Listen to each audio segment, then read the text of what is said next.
is about to begin.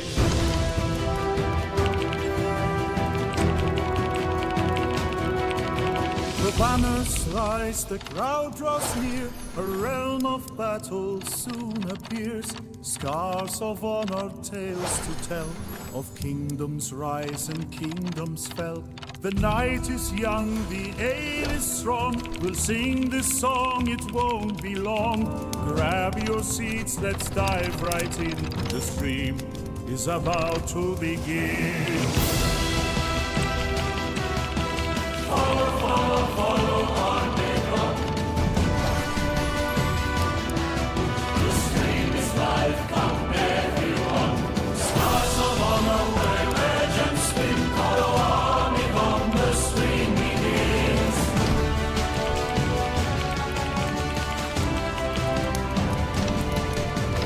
Heroes gather, ages cast.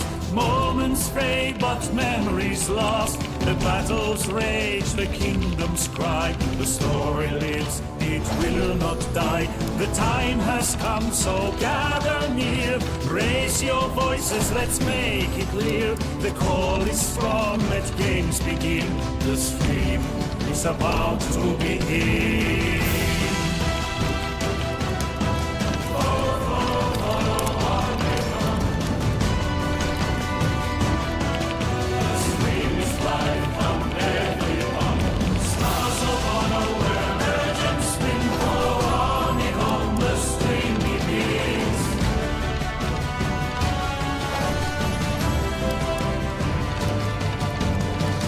Now heroes, take your place. Adventure calls in this grand space. Stay and watch, don't wander away. The stream begins, it starts today. Follow, follow, follow Armegon. The stream is life, come everyone. Stars of honor where legends spin. Follow Armegon, the stream begins.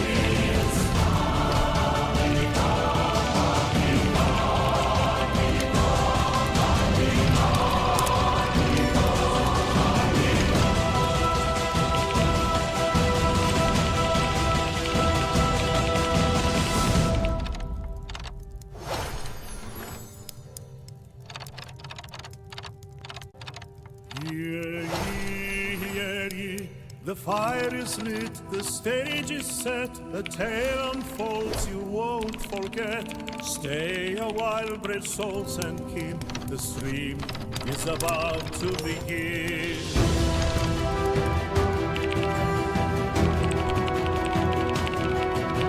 The banners rise, the crowd draws near, a realm of battle soon appears. Scars of honor, tales to tell, of kingdoms rise and kingdoms fell.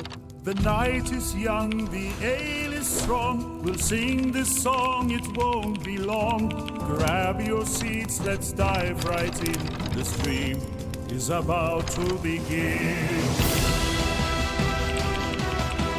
Follow, follow, follow Armegon. The stream is life, come everyone. Stars of honor where legends spin. Follow Armegon, the stream begins.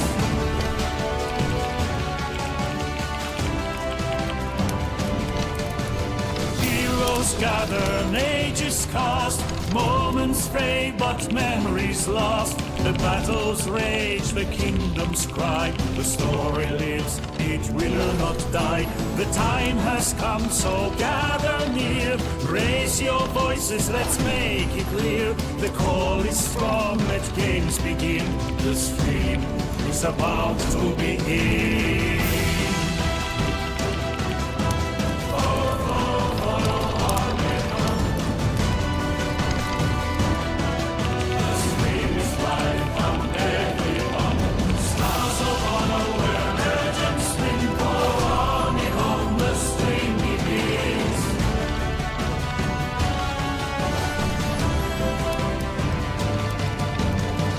Hush now, heroes, take your place. Adventure calls in this grand space. Stay and watch, don't wander away. The stream begins, it starts today.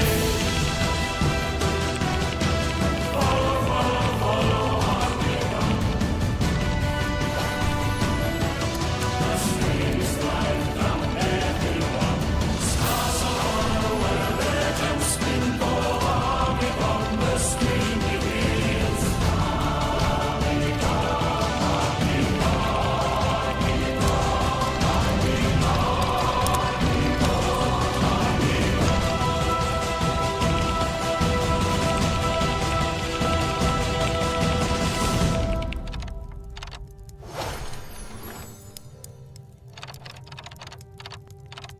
Hear ye, hear ye, the fire is lit, the stage is set, a tale unfolds you won't forget.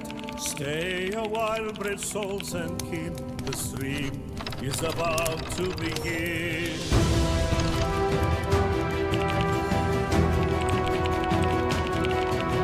The banners rise, the crowd draws near, a realm of battle soon appears. Scars of honor, tales to tell, of kingdoms rise and kingdoms fell. The night is young, the ale is strong, we'll sing this song, it won't be long. Grab your seats, let's dive right in, the stream is about to begin. Follow, follow, follow Armegon.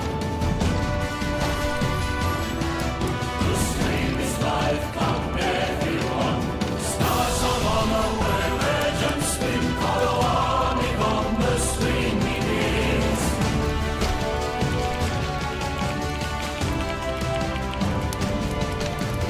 Heroes gather, an age is cast. Moments fade, but memories lost. The battles rage, the kingdoms cry. The story lives, it will not die. The time has come, so gather near. Raise your voices, let's make it clear. The call is strong, let games begin. The stream is about to begin.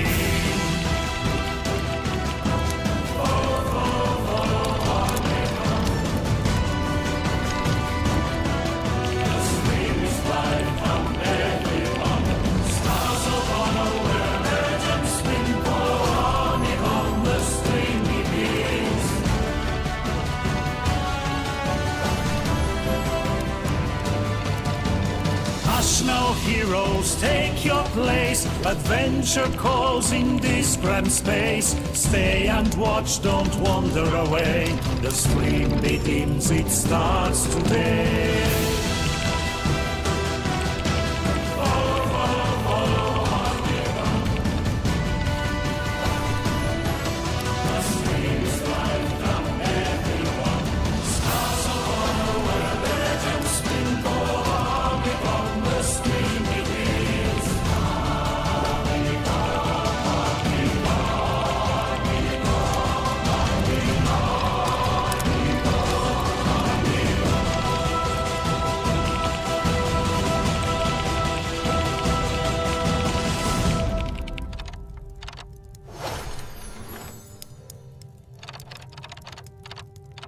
Hear ye, hear ye, the fire is lit, the stage is set, a tale unfolds you won't forget. Stay a while, brave souls, and keep the stream is about to begin.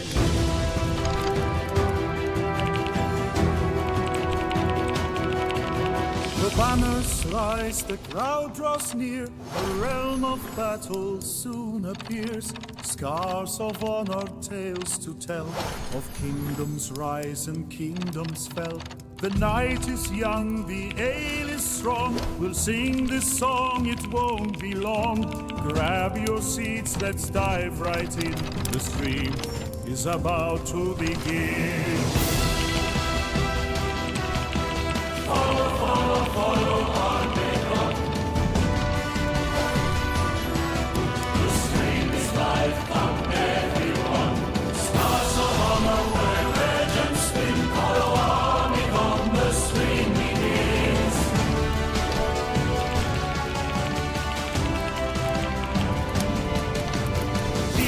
Heroes gather, ages cast, moments fade, but memories lost. The battles rage, the kingdoms cry. The story lives, it will not die. The time has come, so gather near. Raise your voices, let's make it clear. The call is strong, let games begin. The stream is about to begin.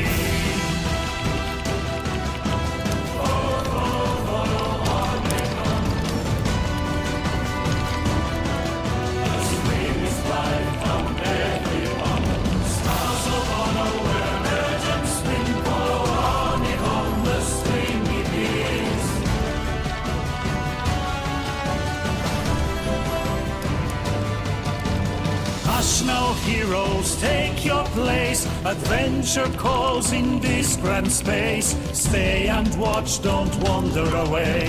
The stream begins, it starts today.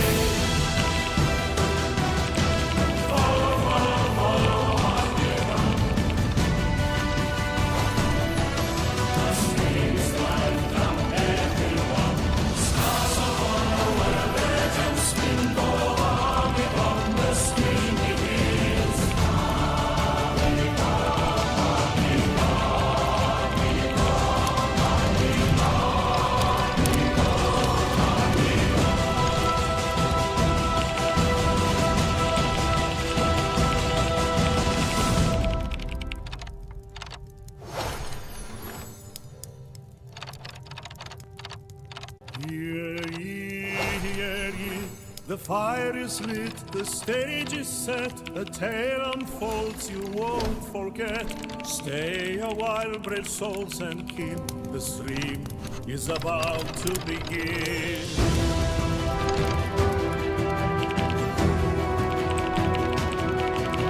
The banners rise, the crowd draws near, a realm of battle soon appears. Scars of honor, tales to tell, of kingdoms rise and kingdoms fell. The night is young, the air is strong, we'll sing this song, it won't be long. Grab your seats, let's dive right in, the stream is about to begin. Follow, follow, follow Armegon. The stream is life, come everyone. Stars of honor where legends spin. Follow Armegon, the stream begins.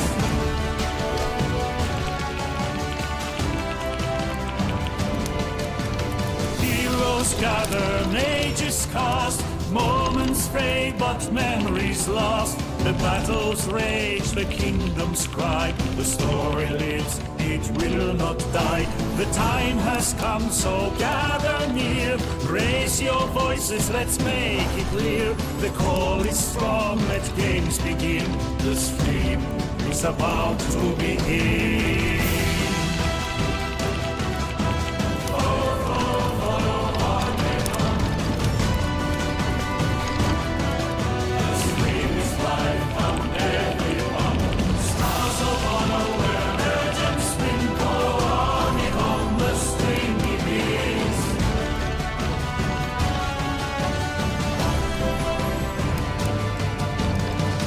Now heroes, take your place. Adventure calls in this grand space. Stay and watch, don't wander away. The stream begins, it starts today.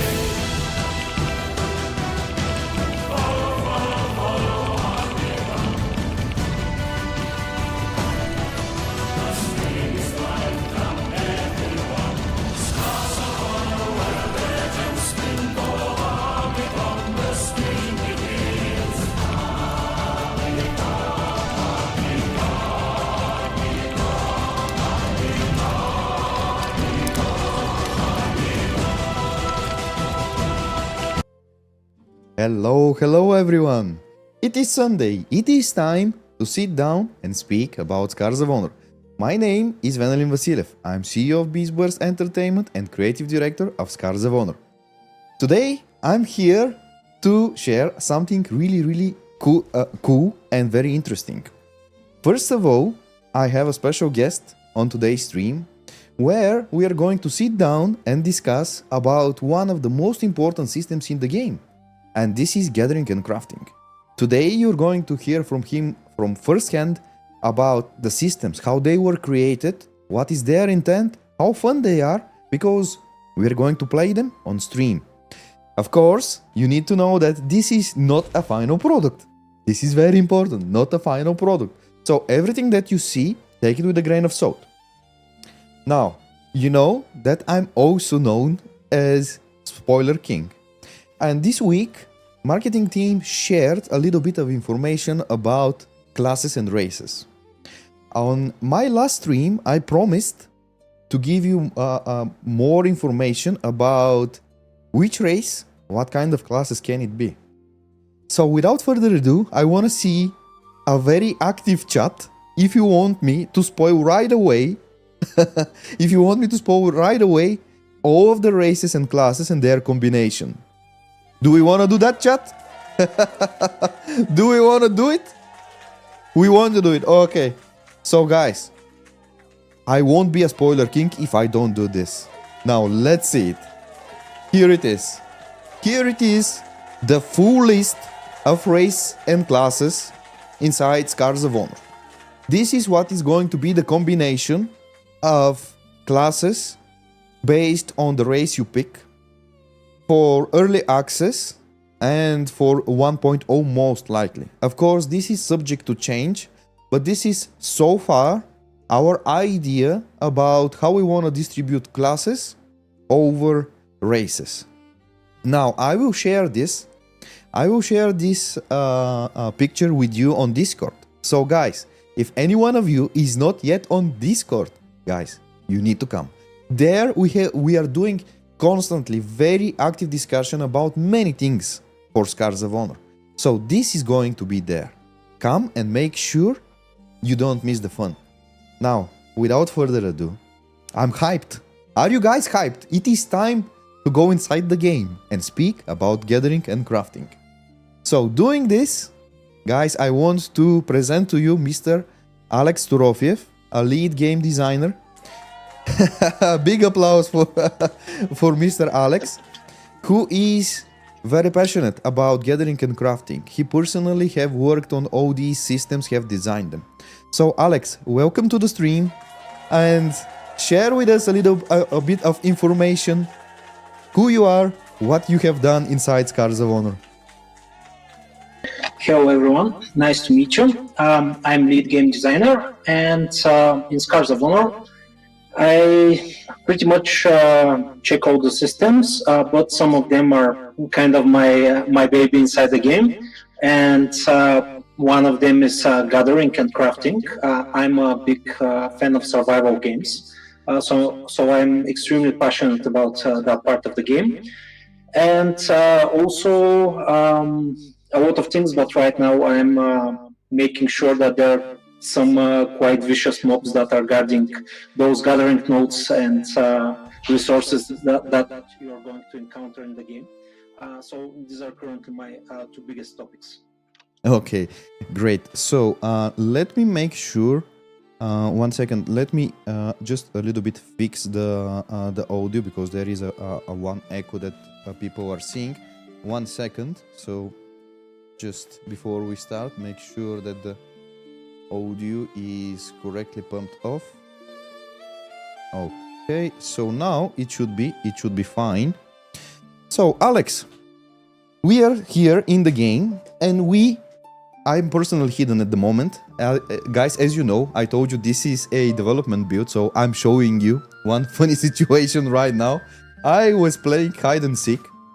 But Alex, before we start, I really want to take a moment to show the community something that we have been discussing previously in many previous streams about the visuals of the environment.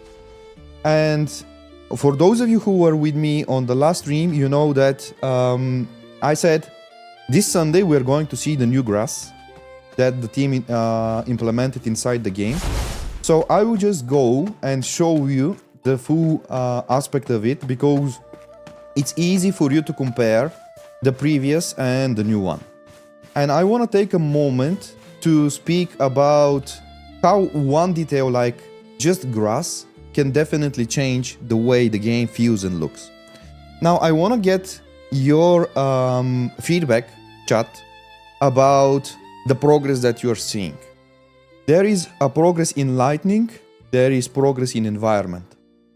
And I want to get the feedback as fast as possible, because this is one of the biggest intents why I'm coming here in every Sunday. We see something that we don't like, and one example of that was the environment, the way the colors were, not the environment itself, but the colors and lighting in general. So the team took their time and made this as a upgrade. I personally love how this thing came to be. But now, Alex, I want to give you the word. The word. I also want to give you the word, of course. But let me give you the word, because today you are the star of the show. You're the star of the show, and we want to hear a little bit more about what are the gathering and crafting systems that we are going to see today, which are your personal favorite, and just cool and interesting stories around them. So, word is yours. All right.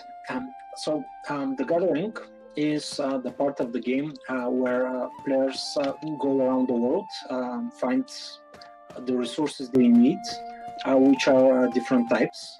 And of course, this is then vital in all kind of crafting systems. Like if you want to make some good equipment for you, or you want to prepare with some decent food and potions, well, everything starts with gathering. Of course, for the players that particularly don't want to spend a lot of time in those systems, there are ways to go around them. For example, you can buy a lot of stuff or loot part of the items, but for me, the easiest and most fun way to get those items is the gathering system. Right now we have developed 3 types of gathering, which have their different mini games, and what we wanted to achieve with them, it was something of the core principles in the design team when we thought about those systems, was to make those games feel different, not to be just boring clicking of the mouse button, but we wanted to have some gameplay with those. We also wanted to have some variability. That's why you see when you see the games, the mini games presented, you see they are quite different, as feeling some test more of your precision, other test your reaction to certain events, especially the fishing. Some require timing. It's just different. My favorite one is probably the fishing, because you have to play very reactively towards the movement of the fish. And you will see one more thing there. It's not just representing the games with some random events and quick time events and things like that, but we wanted to actually include something, a small part of the actual process. So, for example, for wood cutting, you need to hit in the same place every time you hit, which is not as easy as it sounds. And it's not. For fishing, you react to the fish movement, so you need to pull the other way. For mining, it's finding the weakest spot, so hitting the rocks from different sides, wherever is the next weakest spot to gather the actual resource. So I think in the end, they're quite fun. I personally enjoy a lot of playing them, and I probably have dozens of hours, if not hundreds, testing them, and still they're kind of fun. So Alex, we'll see. Yeah. 1 second. Let me just fix my audio. Okay, now it should be fine. Before we start with gathering and crafting, would you do me a favor and do a one duel with me? Should I include my cheat items? No, or- no, no, don't. Don't, please don't. Okay. Can you come outside? Yeah, sure. I think Ranger with Ranger you beat me, but still, let's try this. By the way, one thing. Wait, 1 second. Let's do it that way. Yeah, let's make sure we are not in party. So, guys, as you can see, we have the new dueling flag. This is a system that we developed together with the community. Go, Alex! Are you going to fight me in the villagers equipment?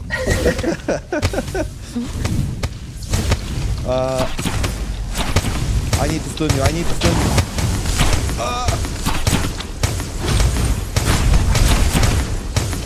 I think Mage will beat you. Now let me Harry Potter on you. No, my silence is off. No. Oh, oh my God! I really killed you. Okay. Chat, that was not intended. Chat, that was not intended. I think that's what happened is you actually stopped being enemy to me, but the damage over time still Yeah, sticks. And yes. I was on fire. Yeah. So we need to fix that part. But yeah. Absolutely.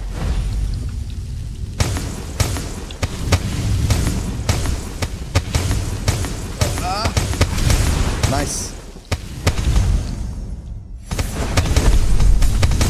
I think I'm gonna lose this one. He's having better items than... No, he's God mode. He's cheating. Chat, he's cheating. He's having God mode on.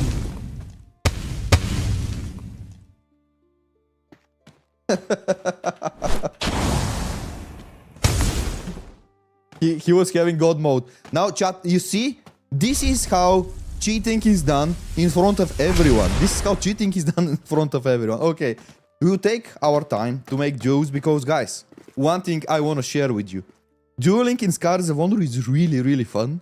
We had this Thursday playtest where we sit down with all of the developers of the studio and we played party duels. It's so good. It's so good. It's really fun. So, Alex, sorry for me, it's really hard to focus on one thing in this game because I'm like a child that is so happy and wants to test everything inside the game.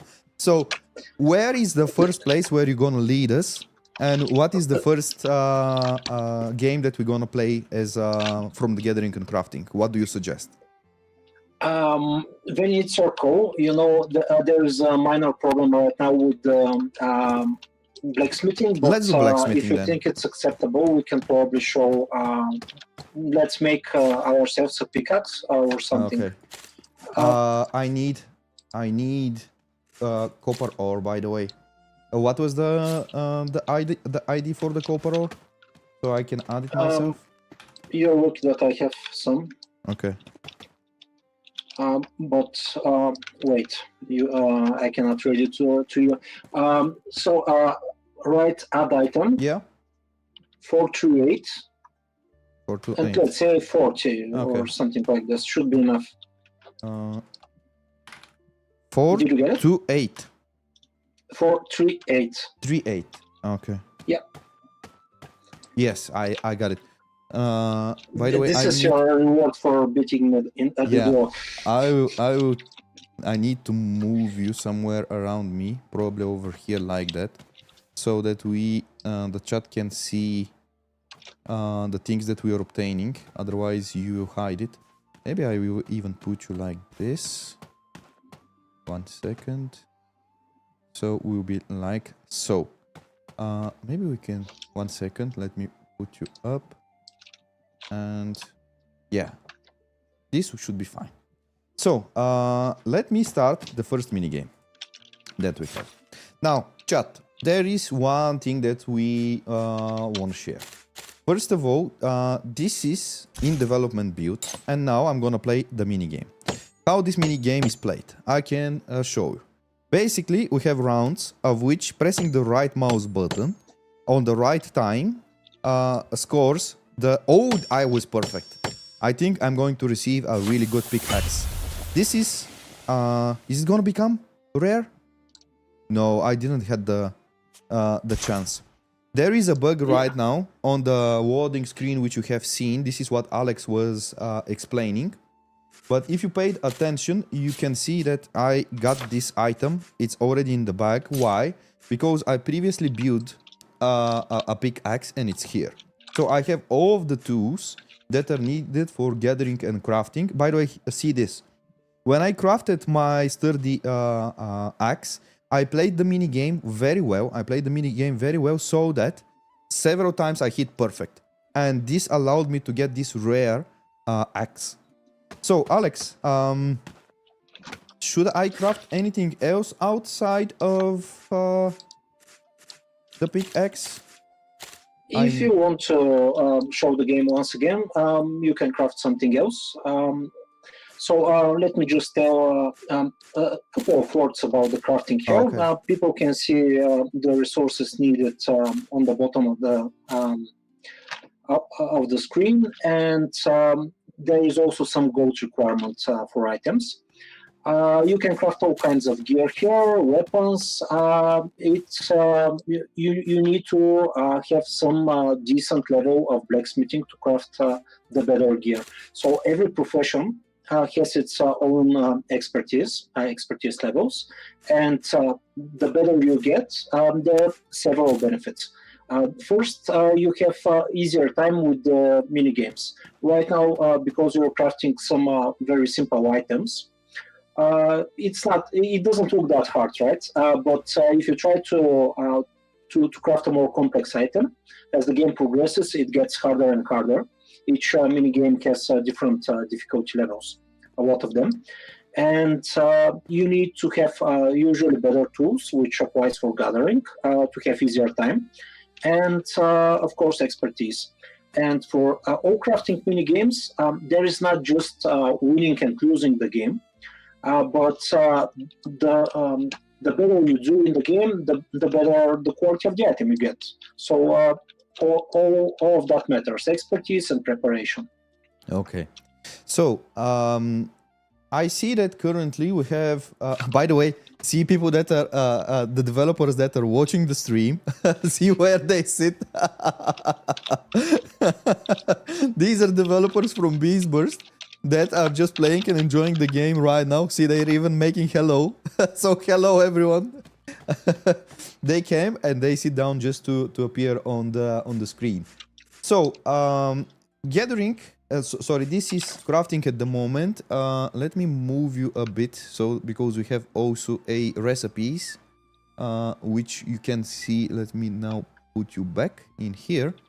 These are the filters that also allow you to filter different just quality of life things that you need in order to craft. Now, this let me show you again. It's all about timing. This is a game all about timing. So this hit was okay, but it wasn't perfect. Let me do it again. This was yet again on the borderline. So I'm not sure if I'm gonna have additional one. No, but I just made a rare item, which is great. Here it used to appear, because this is a bug at the moment. There was a flashy VFX that appears and shows the reward. Because we believe the moment when you guys get awarded, it needs to give you a dopamine. It needs to give you that moment of, aha, I achieved something. So let me see if I can get this thing out. And I'm not sure. Yes. It's I cannot equip this item because this is for night. Yeah, that's why. So let me get a little bit of a different ropes. Quick, dress up. Yeah, I'll dress with this one. You can write equip set. All right. Which one? Let's say 23. 23? Only 23. Oh, yeah. Oh, that's nice. That's nice. I love I'm the seeing hat. you with kind of a delay for the stream, so I have in mind. Yeah. Chat, do we like the hat? So, Alex, we have seen gathering, not gathering and crafting. Guys, we have seen gathering and crafting. That's so goodbye. No. We just have seen blacksmithing, but now it's time to move to the next games that we have. Alex, Yeah. can you lead me somewhere? And in the meantime, let's speak a little bit about the differences between how we call it single node games and multiplayer party node games. Yeah. So most of the nodes have different sizes, and at least two of them. They are, let's say, for wood cutting, we have just for each level of trees, because there are different trees in the game, of course. For each level of tree, there is a version which is for single player, so everybody can go and just chop some trees. But there is also a party version of that, and you can see it a bit down the road here. There is one bigger tree, which is only gatherable if you have several players that are attempting gathering, and the more players are trying, of course, the easier it gets. But if you want to get really the good stuff, let's say, we know what gamers are watching, so I will say it directly. It's higher chances of the better wood. You get the better quality item more often when you are playing with party. We wanted to emphasize playing together with your friends, so this is kind of a special reward for those who actually go and gather together. What are we starting with? The wood cutting. So let's start Right. with the wood cutting. I will go here and I will explain how the game is played. So the moment when this bar appears, you press right click and you hold. Basically, you need to land it in the place where it was previously landed. This was a perfect hit because I landed it perfectly and I did it again. I see the chat. I see the chat saying these needs to be auto looted and stuff. So chat, what is? I'll make a poll, but I want to hear all of you. You have seen how the loot was distributed, how it was shown. Do you want to receive it automatically with auto loot, or you prefer this way? Let me show it again. So let me play it. By the way, this is so chilling. I mean, it's so chill to play this game because it is not that hard. But it's not definitely what in World of Warcraft, for example, we have seen. It's just right click and you have a loading bar. So currently, as I have gathered the node, this is how I am obtaining my loot. This is the way. Now, let me make a poll because I want to hear the community. After all, we are making a game for you guys. So, let me write the question and enable the voting. How should loot be taken after gathering? Gathering minigame. How to loot manually. Manually as it is now. So guys, for everyone who is watching from YouTube, you need to visit us at Twitch, unfortunately, or fortunately, I don't know. But there you'll be able to cast your vote. I will read through the comments, and Alex, I also want to hear your thoughts on this while the chat is giving us feedback and while they are voting. What is your thought on this? Because you're a lead game designer of this feature. And what do you think about auto loot the moment when the gathering minigame is complete, or just manual looting? How do you feel about that? Without seeing the vote results, I can guarantee you that there will be players that want one or the other. Some players will go and look for specific wood, let's say for airdrop. They will not want their inventory constantly filled with things they don't want to take. So the best case when we have, of course, time for such quality of life things, we'll be able to configure, let's say, don't pick this automatically on an item. Personally, I would prefer, without going into that deeper level of polish, I would prefer to get the items automatically as well. I think that feedback Yeah. makes sense because when you go together, then you want just to take the things that you gather. It's natural. Why would you leave them on the ground? And even for the things that you don't particularly need, you will basically want to go back to the base and sell them. So practically, there will be in the end game there will be cases that you don't care about some lower tier items, but in the beginning of the game, I think players will need to take everything. I can tell you the voting. I can tell you the voting is pretty one-sided because it's in front Is of it? me. 83%, like we have more than 100 votes for auto loot. But I understand your opinion on the situation because if we have the auto loot, this will automatically fill a lot of your bags. I have seen people from the chat saying auto loot with filter. And I have seen a suggestion of a button that collects everything. Yeah. Yeah. How would you comment on these suggestions? Yeah, they make a lot of sense. This was actually one of my propositions for future polishing of picking up items. You pick items by pressing the E button right now. But if you won't press the E button, you just press and hold a bit. You just pick everything which is around you. This is not something new, of course. It's not we will not patent it. We've seen it in other games, of course. But it's easier because you don't how to pick everything if you don't want to. But if you want to pick everything, it's still quite easy. It's not how to pick up, but it's quite easy. So probably this is a good solution for that.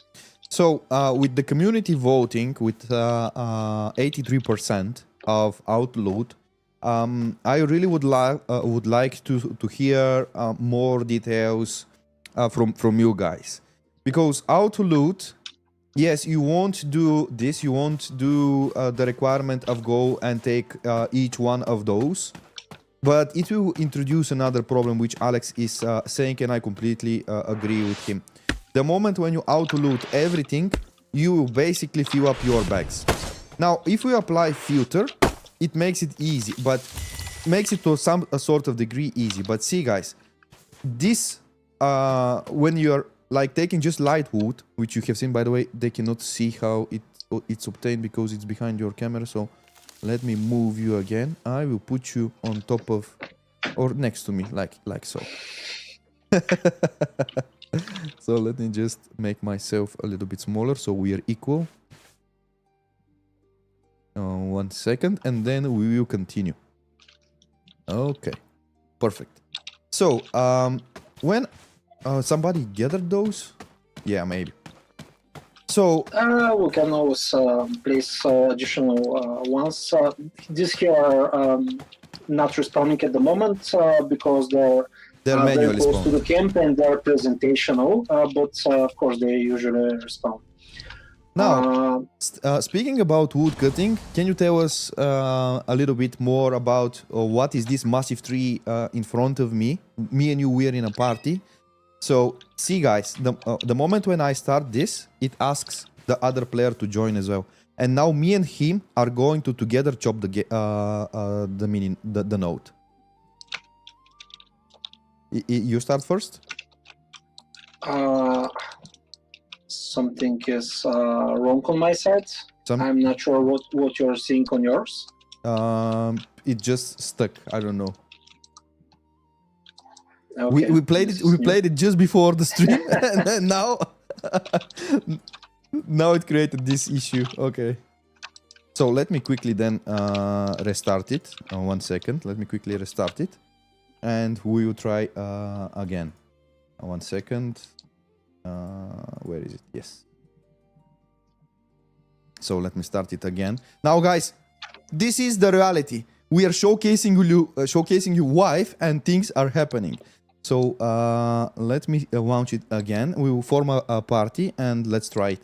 We played it. We played which one? We played mining. before we started, or we played? We played exactly this one where I was showing you the part of the VFX visualization on the trees and the current state. Okay. Of course, we will keep polishing everything the players see in the game. It's like that, so people know that we are now making the fundament, and everything will get better with time. Oh, I think So, we yeah. crashed the server, by the way. This is why it happened. I think we crashed the server. We have a lot of colleagues in the game right now, and they might be using some cheats. Somebody, which I they should think, do. I think somebody of them most likely destroyed the server. So let me just quickly check and bring the server up so that we can continue. I think the restarter is there. So in 5 minutes, we probably can join the QA server in that time. Let me just join that until staging comes back online. It will take like 5 minutes. But All right. Beastburst employees that are watching right now, don't use any comments and stuff because you see what you did. Can you ask the lead game designer to fix his mic? Let me see what is wrong with your mic and use that time. Let me just hear how you sound. Can you say something? Let me just hear how you sound. Test. Is it too loud? Too silent? Check. Party gathering. I hear you very well. I don't know. I will just take a moment. Let me just I reduce the can audio get sound. the mic a bit closer. Speak louder. Yeah, maybe like that should be better. 1 second.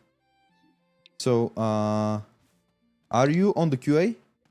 I'm joining right now. Okay. Maybe we can test it here. You can spawn a node here, and we can test it in here. Let me just check. I see that somebody made quite the test here. All right, let's find a clear spot. Let me invite you. And Right. I'll need to invite Alex T. And I think I'll have to. Yeah, I don't have the gathering tools. I'll have to craft them. So I can give you directly the cheat for them. give me the you'd cheat. like. Yes, give me the cheat and let's go do the party. Add item 432. Chat, don't listen. Just go like this. Don't listen.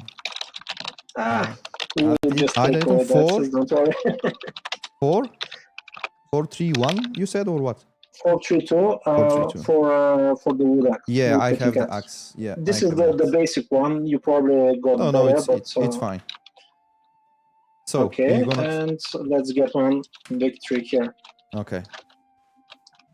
Let's see. Yeah, now it's gonna start.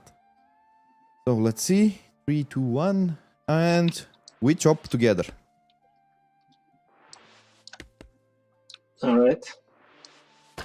I think we're gonna slate, right? Or no? I Uh, did perfect. No, uh, we lost it. No, oh no, we did it. Nice, I nice. was slower than you. I had additional rounds Okay, to play. Okay. So Alex, can you explain a little bit about the loot distribution after multiplayer or party node is destroyed, and maybe spawn after that another one, so we try again. Yeah, we were back and forth on this. Wondered whether people should have their separate loot or make some interesting dynamics and make them actually share. But in the end, decided that it's more fair and it will be better for the players if they directly have their own loot. And you can see that the players can see that chopping down such a big tree delivers quite a bit of resources. And imagine that this is multiplied several times because what you see on Venice stream, I also got as much as items. Maybe you had some wardrobe, I'm not sure. I got one raisin. Okay. So can you spawn one more? Because to be honest, chat, I'm telling you, for me, it's quite more fun to play the mini game where it's a party node with another player rather than playing it alone. It's way cooler to play with somebody else. Did we have the exact same? Yeah. Something happened. So looks like we have a bug which we have to solve with this, because the party gathering is having some sort of issue that needs to be solved. I think the second time is happening, but at the same time, I believe staging should be probably back if we are lucky enough. 1 second. So this is strange because we tested this a lot on Friday, but somebody pushed a new build. Most likely, so this is why pushing in Friday is not good. This is why pushing in Friday is not good, but doesn't matter. Now let me see if staging is back, and there we will continue with the rest, because we have a lot of other stuff to show. This is probably some most likely a problem on either on the client, either on the server, but it's not a biggie. We're gonna solve it. So let me just load it up again and see if staging is back. Yeah, staging is back. So let's go to it. And there we have all the spawns needed. So let me get my mage and log in inside. By the way, I want to share some information with you guys. Currently, we are stress testing in general. This is what we are... let me invite you again. Invite Alex T with our own botting system, which allows hundreds of players, thousands of players to log in the system. And we are constantly solving problems so that we can push the numbers up and up and up. And this will basically allow us to have a smoother experience when the test itself comes. Now, Alex, I think there is definitely some problem with wood cutting, which we'll have to see with the team and fix. I don't think it's a big issue. But can you tell us about the next one? Most likely we're gonna do mining, or which one you wanna cover? Let's go with mining first. It was our first mini game, and we wanted it to be most relaxing and easiest among all. And here the concept is that you just need to hit in the precise moment. And of course, there's again normal hit and critical hit. If you hit the center of the target, you make double damage to the node. There are more sizes for mining than wood cutting. For example, let me just show it. It will be easiest because our friendly players are eating a lot of their nodes. You need to spawn more of those. Can you explain a little bit about the difference of how party nodes will be spawned in the world? Because right now people will see you manually spawning those, but this is not how they're gonna be distributed in the open world. In the open world, there is a spawning system that puts them into different places and stuff. Would mining nodes and nodes in general always appear on the same places, or they will shift places? We can do both. It's more of a question what we want to do in different zones. But overall, the idea is that you have a region where those nodes can spawn. And there are a set of preset places they can appear actually. But then you don't have guaranteed existence of the resources on each of those exact spots. Mm-hmm. So sometimes you need to look more into a zone.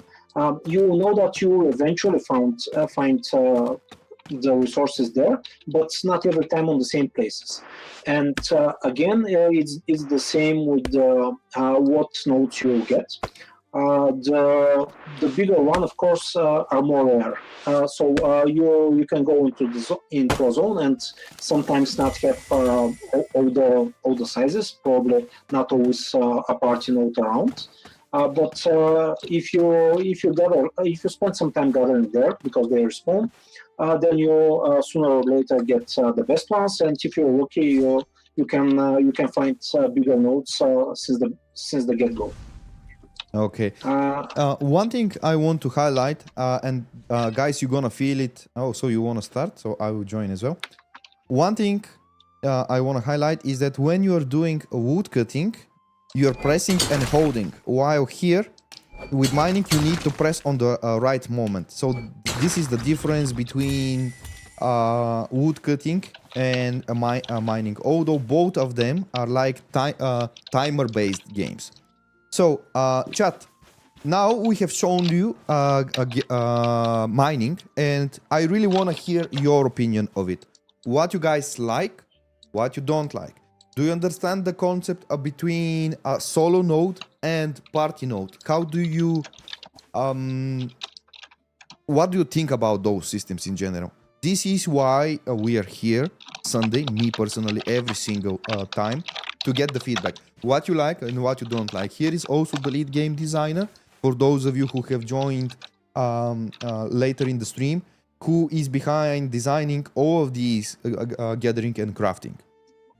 So this is your perfect time to give feedback, ask questions, and in general, have a healthy discussion around gathering and crafting. Alex, I will dive a little bit deeper into the chat to see what people are saying, and I will forward questions to you because these are my most beloved streams. I invite a guest, and I'm just, hey, there is a question. Now you do the talking for 20 minutes. So let me see what we have there. Okay, I think gathering needs to be something more smooth. I want to understand what do you mean by more smooth, because when you play it, it's definitely smooth. Maybe it doesn't appear that way on the screen, but I want to hear what you're thinking. Guys, that looks great. Crafting with minigames, man, a good old time. EQ2 EverQuest 2 did it and I loved it. Missed it so much in modern MMO. Alex, have you played that game? And can you share with us from where your inspirations came for making these mini games and stuff? Well, to be honest, for the mini games, it was kind of a shared vision. I cannot say it's my personal ownership on this because we discussed it a lot, and it was kind of something that we came together to. There are so many games with mini games, but I don't know. I cannot say that there is a particular game that is our inspiration, but we just thought that players will have to spend a lot of time with those. And if it's just boring clicking, it will be worse. Still, we didn't want to have some super complex mini games that players will start hating. So they had to be very relaxing, very chill, simple, single button games, and that's the way we went. I cannot say that we copied this directly from another game. Okay. So let me continue with what the people are saying. Well, I think all these mini games are waste of time. In general, you can say gaming is waste of time. So in general, you can say gaming is waste of time, and that's also valid. Mini games are also there for those of you who have not heard my opinion on this previously. For one additional reason. Minigames are needed because of one of many layers to prevent botting. With free-to-play game, we all know that if we have bots, and we will, every game does, but when it's free-to-play, it's even more prominent. So with minigames, we try to fight also against that. Second thing for the reason why we created mini games is the fact that we don't want a situation where you just press right click and you just stay and watch a wording bar. I personally was never a fan of that. Like, if I'm playing a game, I want to play a game. Is it gonna be a full game, mini game, a game inside the game? Doesn't matter. I want to play it. I don't want to watch it. I'm one of the biggest, if not the biggest hater against autoplay. I hate autoplay, you know? Well, in whatever form it is, autoplay for me is just go and watch movie. Why would you play game? So let me continue. So Yeah. let me just have a couple of words on that. I understand that there are players that don't even want, even if it was out together or whatever. Some players wouldn't enjoy that, and that's fair response. I want to emphasize that we will not make every player absolutely obligatory spend a lot of time playing those mini games. We want to make them fun for players that like gathering and crafting, but we will provide alternatives to get good gear. For example, I played a lot of Valheim and Rising the last couple of months, and people who know that those games know that there is just no way around it. You just need to grind all your gear and then move to the next step. And I even have friends that say, well, grinding is not enough. Let's do something. Let's decrease the amount of resources to be able to grind more. There are all kinds of players. But this will not be our game. If you don't want to spend time in gathering and crafting, you can always go to vendors, go to looting, fight more to get more gold and to buy stuff. There will be ways around it. We will not make it obligatory. Why I'm reading comments from the chat? Can you spawn a little bit more trees and mining nodes, because I love the mini games and I love playing them, and I also want to showcase for those who joined recently. Okay, let me continue with what the chat is saying. Squiggly is saying, people saying that mini games are a waste of time or that they are boring means that the economy should stay healthy. Getting millions of resources for free in AFK is killing economies. And that's absolutely true. What happens if we misclick in a gathering mini game, Alex? Well, we miss around, basically. If we misclick, that means that it depends on which minigame, by the way. Because fishing is completely different. Yeah. But in crafting, if we fail completely, I mean not just miss around, but fail the entire game, we lose part of the resources. If we fail in the other minigames here, we simply can repeat the minigame. But have in mind that tools that we use for the minigames have durability. So if you fail too much, then you just break your tools without having enough effect. It's pretty much offered to the player to decide how difficult minigames they want to play. If you want to go to next tier resources and try to get the hardest nodes, for example, you have no expertise, no good tool, but you still want to try to get iron, well, then it will be harder for you. If you want to play it safe, usually you just stick around with the basic resources for your level of expertise, and then you pretty much have good chances to get the game. Then you want to try to get some iron to show the players. Yes. From where can I get it? Give me just a second, but we probably should have some voting. Are we going to win?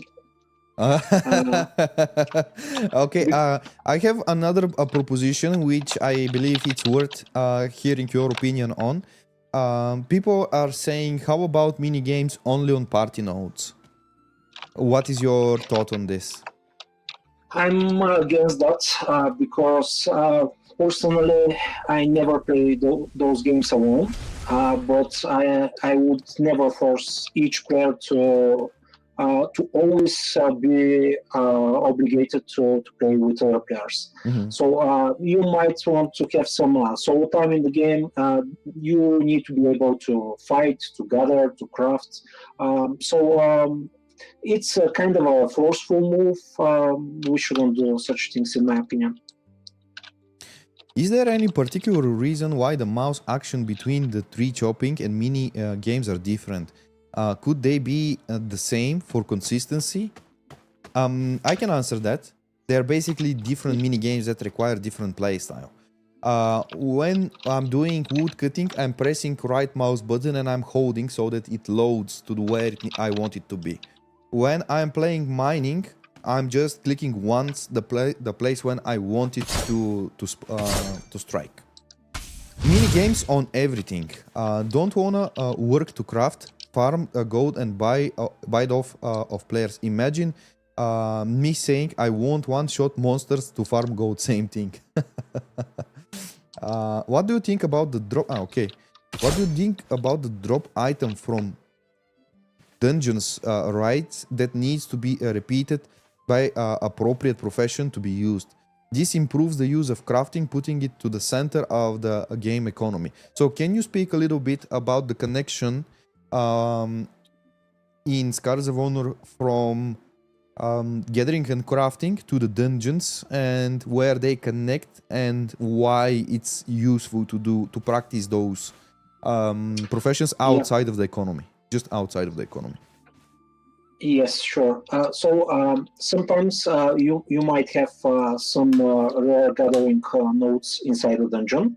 Right now we keep the experience different, but we have considered it, and we will see whether we will do that. And there's also some drop of the creatures, which are some of them are found in bigger abundance in dungeons. So to craft an item, it's not always just gathering. Sometimes you need some unique drops. You need to kill some particular creatures, and when you get all the necessary resources, then you put it all together in the crafting. So it's not just getting resources from those mini games that can never harm you. For some of the items, you need to risk getting your ass kicked. So yeah.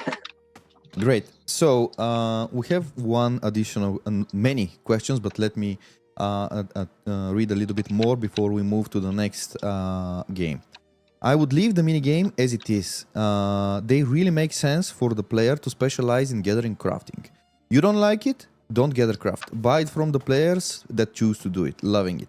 So this is Redivius giving feedback. I would...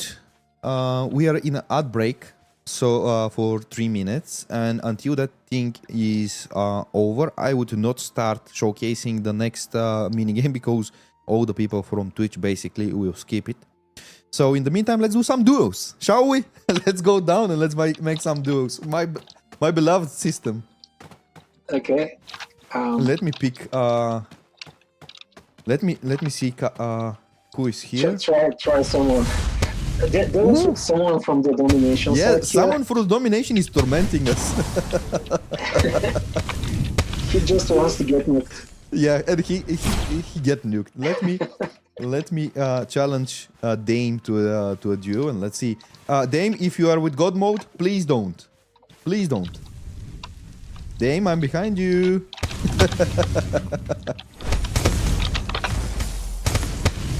What? What? Why he died so fast? Is my equipment really strong? The items that I equipped. Didn't I mention that? Sorry. You're a bit overgeared. Okay. I will remove everything. I will just leave the hat. I'll just leave the hat on. You can downgrade your equipment. You can equip set 3, for example. I'll do that way. I just love the way the mage looks like this, so I'll play it like this. Let me see how strong I am that way. But now you're very undergeared. Have in mind, this Doesn't is matter. just you Doesn't are matter. wearing the NPC clothes right now. Who challenged me? It's you? Alex! What?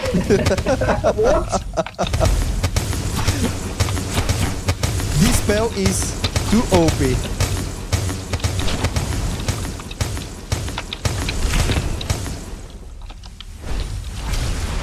Oh! That was a nasty stun.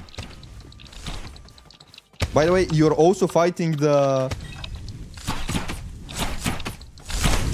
I think I'm gonna lose this one. I think I'm gonna lose this one. Let me Harry Potter on you.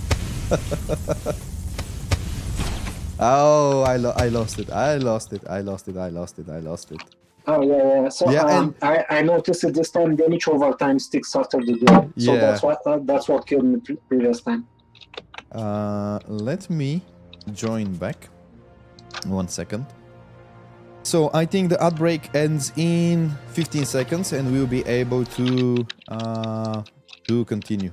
That personal AoE spell is way too OP. To be honest, my favorite one... Oh. Domination, why are you attacking me, man? I personally love this one, this effect. Chat, what do you think about this? Do you like this VFX? I had to enable this, by the way. This makes me immune. This is really cool effect. Chat, how do we feel about the VFX and spell effects in Scars of Honor? We like it? Do we like it? Animations are still stiff. Exactly. Correct. You are absolutely correct. We are working on animations. The same way as I told you previously that we are working on environment and stuff. We are working on animations as well. Now I will go to a place which I know. By the way, guys, whomever is playing, follow me. Follow me. Let's go to one really beautiful place. Marvin showed me this place, and I wanna show it to you guys. It's really good. Is this a mining node? Yeah, let me do the mining in between. This was the challenge one. It's harder because it's next year. It's easy for me. I'm just too good for it, you know. So there was one place over here that was really beautiful. I wanna go there, but you have to protect me from the jumping spiders. Chat, jumping spiders that are with skins of skeletons. This is in development build with NPCs that are not supposed to be seen in here. We destroyed this one. The zone is not very complete there, but I'm not sure what exactly are you getting. So you're seeing here the old variant of the party gathering for the next year. This is quite challenging. No, I wanted to show just the environment in here. I wanted to show the environment and the improvement of the environment. Because, guys, you remember, on the previous streams, we sit down and we discussed. Lightning was definitely something that we had to work upon. And we still do. We still need to work upon it. But we took your feedback, especially for the cores and environment and stuff. We worked upon it. Is it final? No, it's still not final. But you can definitely see the improvement. At least I believe so. Let me know your thoughts in the chat, guys. I will sit down over here in this beautiful spot, and I will just go to the chat and see the feedback. How do we feel with the current... let me just go out of the party to the general one. Yeah, sit. Okay. Did we have... We just killed the mini boss, by the way. Yeah, but I think we have some sort of either my VPN failed or we again have a... It's an amazing view. A good mix. Is it possible to learn all the professions or it will be limited to a few? Very good question, by the way. Very good question. What... Can you explain this one, Alex? Yeah, right now we plan to not have limitations. It's very, very complex question. But although we want for players that want to spend enough time, and that's quite a lot to master all the professions, because currently we have 6 professions integrated, but they will get more and more as we develop the game. It will take a lot of time, so the players who want to spend it and enjoy it will not be limited. This is the plan for now. No promises. Okay, so I had an issue with my VPN, looks like, and then the connection got restored, so I saw everything that you guys did. But yeah, speaking about animations, this is definitely the weakest spot currently in Scars of Honor, and I personally recognize it, the team recognizes it. We have to work a lot to improve the controller. The controller itself is responsive. There is no problem with that, but still there are transitions between some animations, especially in the combat, which we want to improve. This is nowhere near a final build or anything like that, but it has a room for improvement. Now, one additional thing that I want to say in regards to the environment. First, we will need to work additionally on the textures below the grass and stuff. But most importantly, and where the next big batch of improvement will come in Scars of Honor, will be the skybox and lightning. Right now, the team is working on the lightning and in general fixing the way the clouds look. Because they look fine-ish, okay, kinda okay, but they are nowhere near where we want them to be. Now, for those of you who are who have been watching previous streams, you guys can definitely see the progression and the improvement in the graphics. But it's still not where we wanna see it in final. If you go back to the previous streams and you just see the footage from there, you can see that, for example, this is the Paladin. The Paladin was basically not having any sort of a reflection and stuff. Right now we fixed that in general for every metallic material that exists in the scene. So it kind of adds additional quality, if you will. Zenith Terek. Hell, that grass looks infinitely better than last stream, reaching cover. That's true, that's true. I completely agree with this, but we still can improve graphics and stuff.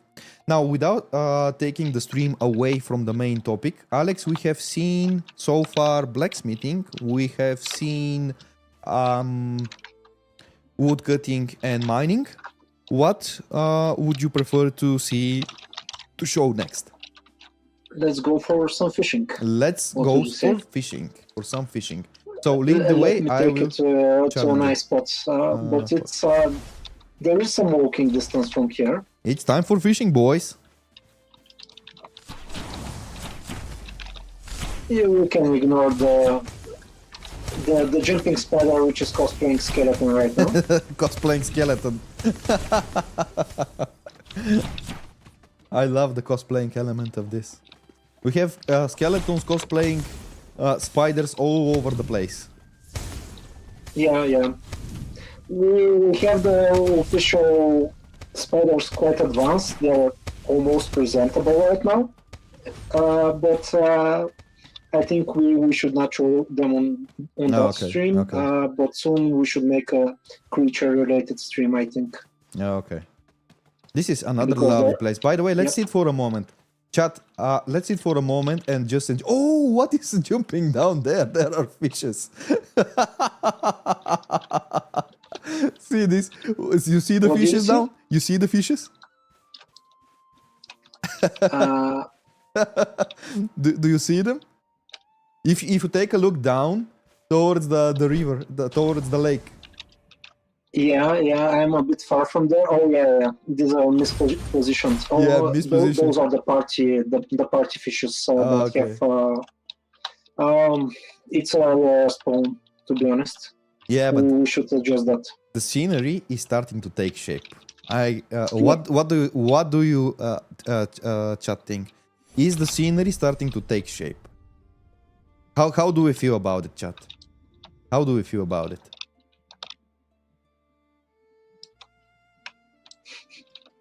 Step by step.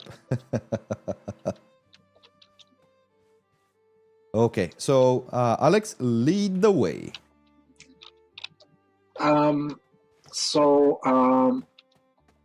Where are you? I think you lost me. I'm coming to Okay. take a picture. Do you see me now?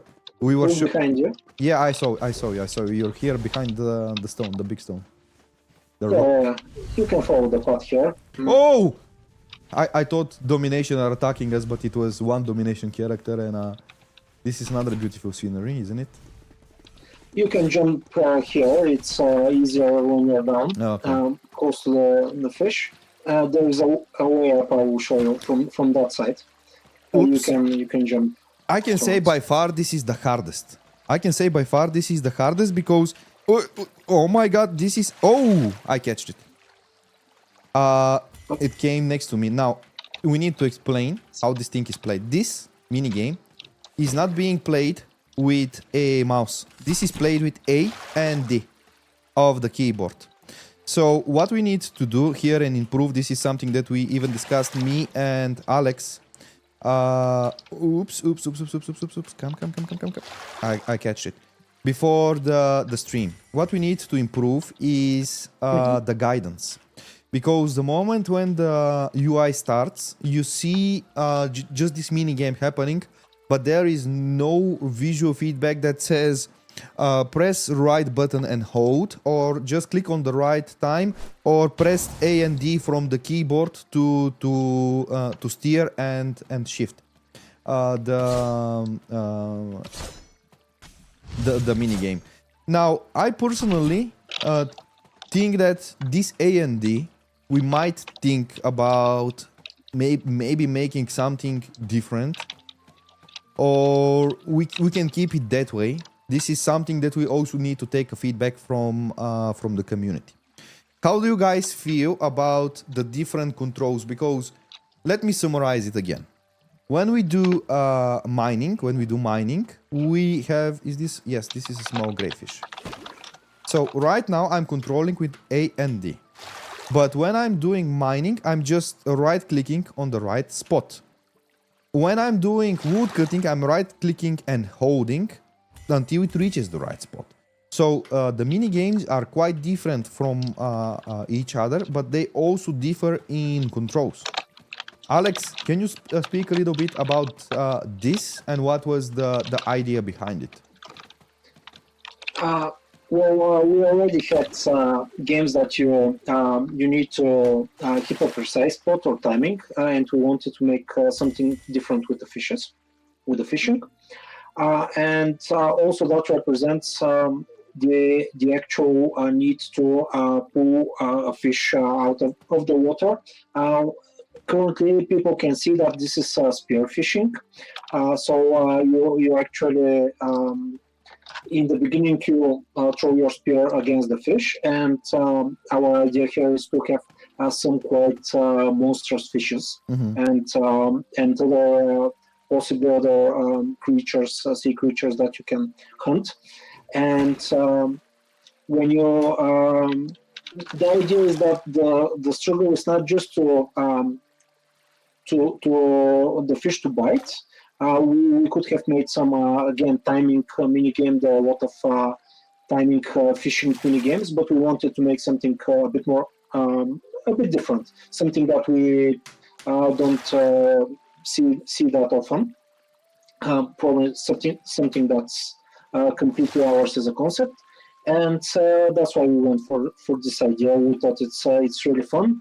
What players cannot quite see right now in the presentation is that there is kind of inertia in the control. So you need to be careful not to push too quickly on one direction or another. To time your movement. Maybe sometimes for quicker, harder mini games, you don't even keep the fish exactly in the target, but you even stay a bit in the direction that you expect it to go. So it's quite strategic. people need some time to get used to that minigame. But personally, I love it. I think this is the best one that we got right now. It's definitely fun to play. So chat, you have seen fishing. Let us know your feedback, the good and the bad, and all the questions that you guys have around fishing. I'm diving deep into the chat to see what you guys think about this. We have a question from Girax. Great to see mini games added to professional gathering. Will it make it difficult for bots? It's a win-win for the players. That's absolutely true if we manage to do it the correct way. Do you have easiest way to complete mini games of fishing when you're high level fisher? I think this is more of a question like, does it become easier when you get more experience? Yes. Each minigame has 20 difficulty levels. And this is not something that players should worry about. This is something that they experience when they get in the game. And depending on the tier of the fishing mode, when you want to catch some higher tier fish, and if you're low level in the fishing expertise, then it's quite difficult. So depending on your gear and your mastery and what you are trying to actually get, the game can be quite easier or more difficult. So if you're a very experienced player and you go and just want to get some basic fish, it's super easy for you. We can showcase this. We have a cheat code for that. If you think it's worthy. Yeah, I can apply it. Okay. So let me just. While you're searching for that, I will continue with. No worries. I will continue with the questions from the people. Is there any interaction between gathering professions like woodcutters, wooding worms for fishing, stuff like that? I can explain that while you're searching. Somebody is trolling my stream. There is a connection, and it connects really well when it comes to cooking, which we are going to showcase a little bit later. There is a connection because all these gathering activities, they are required for either cooking, alchemy, or blacksmithing. So the connection is there. Let me see, because I received a message and it's from Alex to see. Okay. It's the cheat. So Let me apply. players will be able to see. Will it destroy my future experience? Like, will it gonna make it like super easy when it comes to after that when we run the cooking and these kind of stuff? Because if it does, I would not run it. We can turn it off in okay. the end. It's Should I apply? there is an antidote. Don't worry. Okay. Should I apply 20 now? Did you show? Sorry, I was looking in my cheat sheets. Did you show them with 1? No. I will apply just- 1. Okay, I applied 1. Let me play 1 now. What? It's definitely easy right now. You I'm can with 1. showcase with 20, but I'm warning you, it's kind of crazy. Crazy? You mean when I apply 20, it will become really hard? Yes. Okay. So right now I'm at 1. And what does that represents? Like I'm very skilled already, or what is it? Yes, so you have very good equipment, and this is very basic fish. Okay. To be honest, this is the easiest fish in the game. This one is a bit larger, so you pay more rounds. But overall, it's an easy experience if you have difficulty 1. You can try with the same cheat with 20, and I'm sure that the people will instantly see the difference. Now, 20 is a bit extreme, have in mind. This is 20. When you're under-geared and trying something very hard. Watershed needs improvement. It does. It does. What greyfish spot? Oh my god, that's crazy. Oh my god, Oh, I did it! I did it! No! No! Oh my god, that's crazy. That's crazy. No, no way. No way. I can. Ah, no, no. So close. Chat, I was so close. No. That's sneaky fish. Oh my god, how many rounds this thing have? I see my character struggling. Chat, I see my character struggling. That was crazy hard. Let me try it again. I must say that when the difficulty increased, oh, I catched it. It became instantly way more fun. I don't know. I'm such a person that enjoys hard games. You know, chat. How do we feel about this? How do we feel? You need to play it. You need to play it because the moment when you have the controls, it's a different thing compared to when you're looking at the screen, because there is weight. This thing, when you move it, there is weight in it, and it becomes really interesting to catch. Oh, I catch it. There is an ocean. You are trying a bigger fish with the maximum difficulty, so you're usually not supposed to succeed in this. Yeah. Now but of course, balance is work in progress. So this is not the final thing that players will get, but it's quite fun. Absolutely, it's fun. I'm right now on gathering difficulty 1, and it is like piece of cake. Like this. Now it's piece of cake. Cool. Really cool. So I see right now why you are saying that fishing is your most favorite one. But I have a very interesting poll which I want to run with the community. And I will tell a story because we have a story with fishing, and this deserves to be told. I remember it was last year when I think you finished the implementation of this somewhere in the summer, or before the summer you finished the fishing. You remember? Yeah, summer, maybe early autumn. I'm not sure. That. And I'm like, I'm going there and I'm seeing the mini game and stuff, and I'm playing it, and I'm like, guys, I love everything, but I want fishing poles. I don't want to do fierce fishing. I want to do a pole fishing. So we created a pole, and it's about to be implemented. But I want to run a pole with the community to see what they prefer. A fishing with a spear or fishing with a fishing pole. Can they say both? Maybe it depends on the type of fish. I will put both. So what type of fishing do you prefer? With fishing pole, with spear. I like both.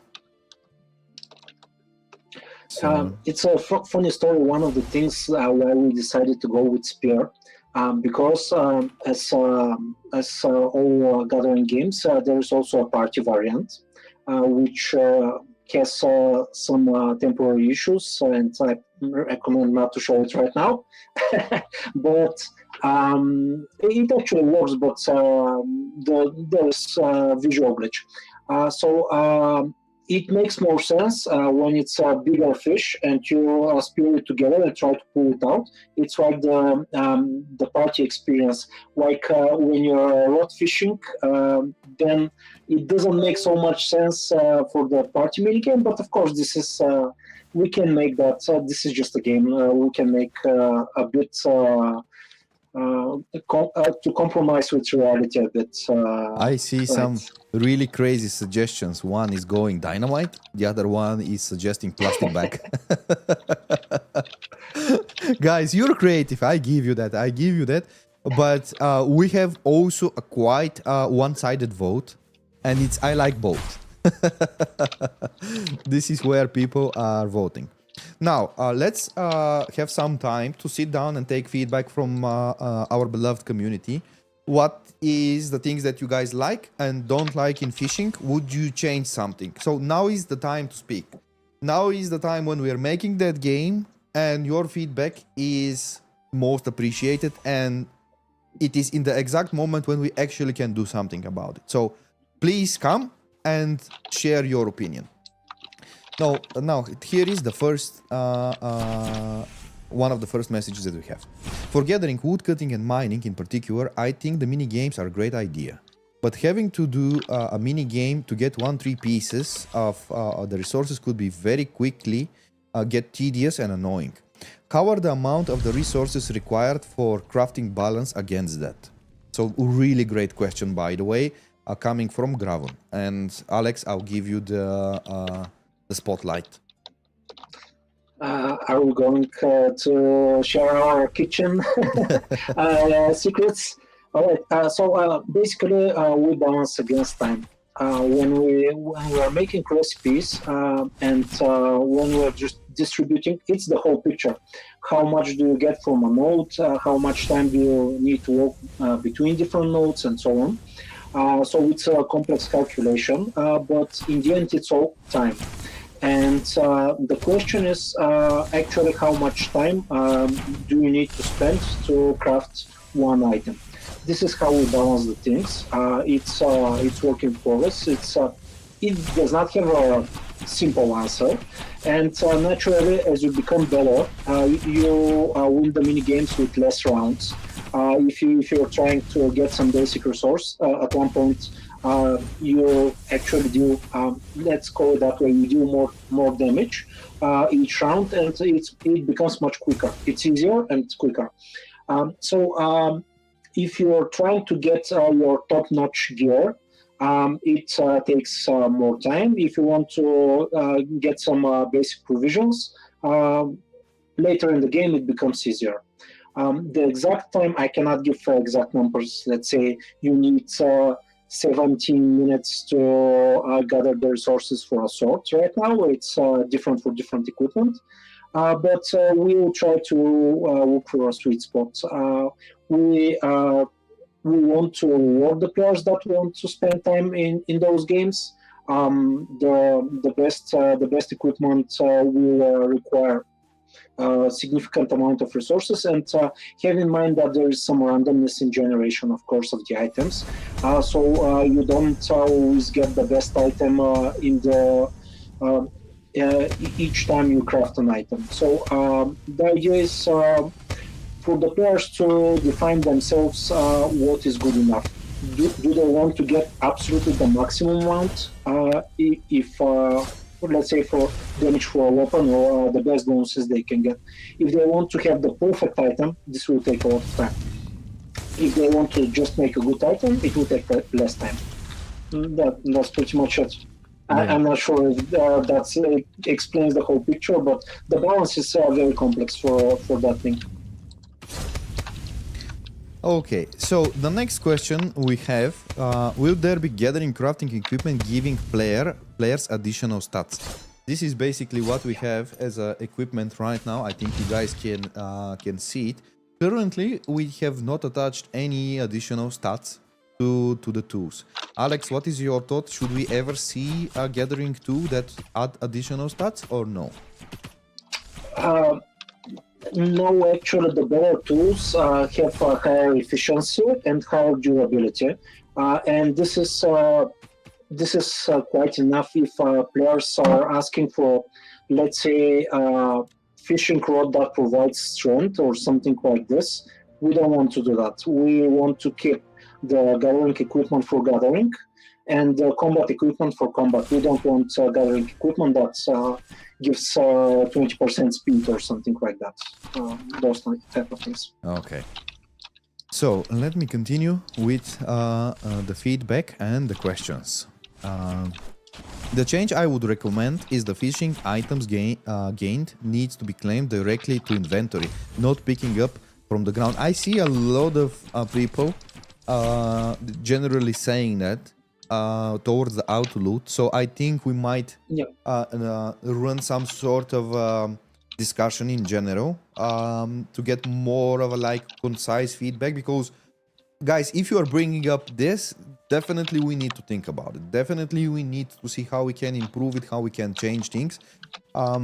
Here streams are one of the best places to spot some of those. things that needs to be changed. Maybe you should consider a mix between traditional gathering and mini games. Mini games are fun, but sometimes you just want to chill an AFK gathering on a second monitor. Think how successful old school RuneScape and RuneScape gathering are. Even though it's very basic, what do you think? How do you feel about AFK gathering on a second monitor? Like, this is a really good example with old school RuneScape. Would you like something like that? And what are the pluses and benefits and the pluses and minuses of such approach? Again, a complex question. Doing that, we need to make sure it's a bit of a late game mechanic because we don't want to completely undermine the need to go and gather some resources yourself by actually playing that part of the game. But for late game, we have considered different approaches for that. Auto gathering using kind of minions or servants that can help you with that. They can be depending on what approach we get, they can be some let's say crafted machinery type of servants. They can be summoned. They can be actually you can hire people to do that for you. We have considered many options there, but right now we have not went into implementation, or we have not accepted any of that ideas, but we have them in mind for the long run. Let's have some people in the game, have them gather, craft a bit, and then we will see and adapt the system, balance them so they don't feel like a grind wall. And if this is really a feature that many of them request, I think that it will be very easy for us to implement it. One additional thing that I want to add in this, the moment when we make it AFK, this is basically the perfect recipe for botting. Like the moment when you can do this AFK, you can 100% bot it. And additionally, why would I create a system and we as a studio create a system that you have absolutely no gameplay time in it? Like you just run the game, you just if AFK gaming for me is I'm running a program. I'm just enabling one program on my computer with some pixels and it does whatever it does. So AFK and autoplay, I don't think this is a game mechanic, these are games in general.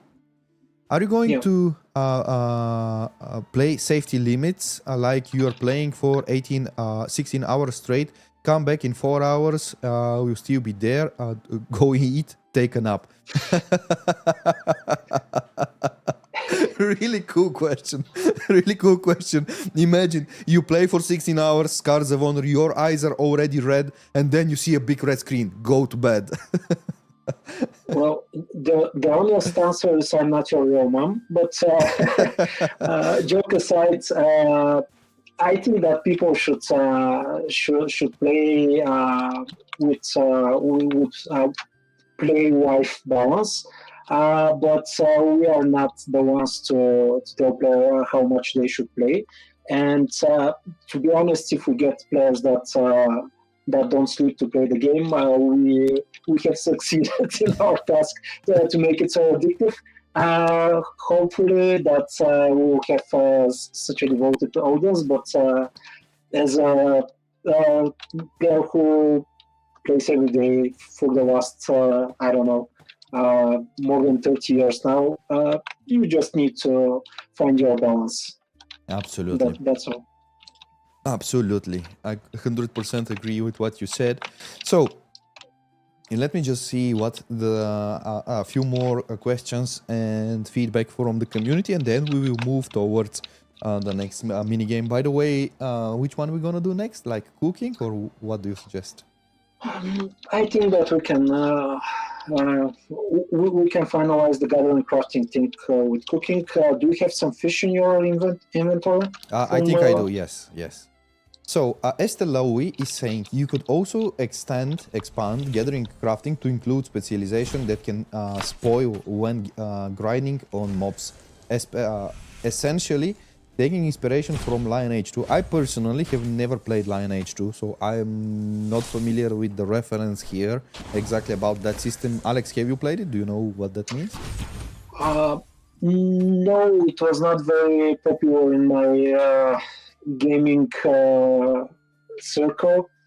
To be honest, we are more on the front on the European side of the titles. YNH is a bit targeted. It's a great game. I know it's a great game. It's not just one of my favorites. Okay. I have grasped it, but I also cannot get completely the reference of the mechanic there. Okay. So, Julu Bees says, a mini game could be fun, but I think people would feel discouraged if it were just every time. Maybe give a buff if you have successfully completed the mini game or something instead of people maybe getting frustrated. So, in general, I think we need to find the right balance of how much of those games you need to play. But one thing I am really kind of keen on is first taking the feedback and improving the way it's played, the feedback of the user experience itself. That's definitely something that we know ourselves. We need to work upon to give you guidance how to play that mini game. That's first thing that we know. I absolutely get those guys. By the way, it's honest opinion, and currently our goal is to make fun gathering. I know that there will be players that will not enjoy it, and we're thinking also for those guys. We will not make a grind wheel. We will not make some mechanics that will make you spend a lot of time or even any time in the game on that. This happens to me sometimes as well. There are some just elements of a game that I dislike, and I want to never do them. What we will not make the gathering and crafting obligatory or so forced that you cannot play the game without doing those. I understand those guys, but our main goal right now is to make the fun gathering and crafting for the rest, to be honest. So, for those of you who are watching on YouTube, I encourage you to visit Twitch because right now we are running a very interesting poll inside Twitch. Do we like mini games? Yes or no? I think this is the biggest question that we need to ask the community today. And let's see what you guys are going to say. Now, Alex, previously I have gathered my cauldron, which is bringing us to the cooking. Would you like to say anything about that? Cooking, you can do it on any convenient spot, of course, outside of combat. So you bring your shrunk cauldron with you, and you can cast it basically anywhere. This game is quite different from the other ones that we have seen, and I can say that it's probably most complex. Making potions is not for everybody. No, just kidding. It's not such a big deal. So the first thing you need to do in this game is to remember the ingredients and remember how much of everything you need to put. Once you have the proper order, then when you start the mini game, there is additional challenge. It's not just a memory game. So you need to maintain the fire, and when the temperature is exactly right, you need to put the right ingredients. So you need to first be careful for the temperature, then a bit of a pressure spot that you are to put the right thing in the right moment. So it's a memory game as well. Yeah, and this also works against time. So the faster you do it, the better the potion you're going to make.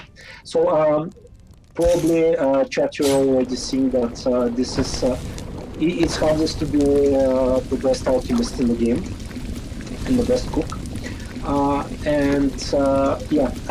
There is some inertia at the Ooh, I movement of the failed. temperature. You can see it.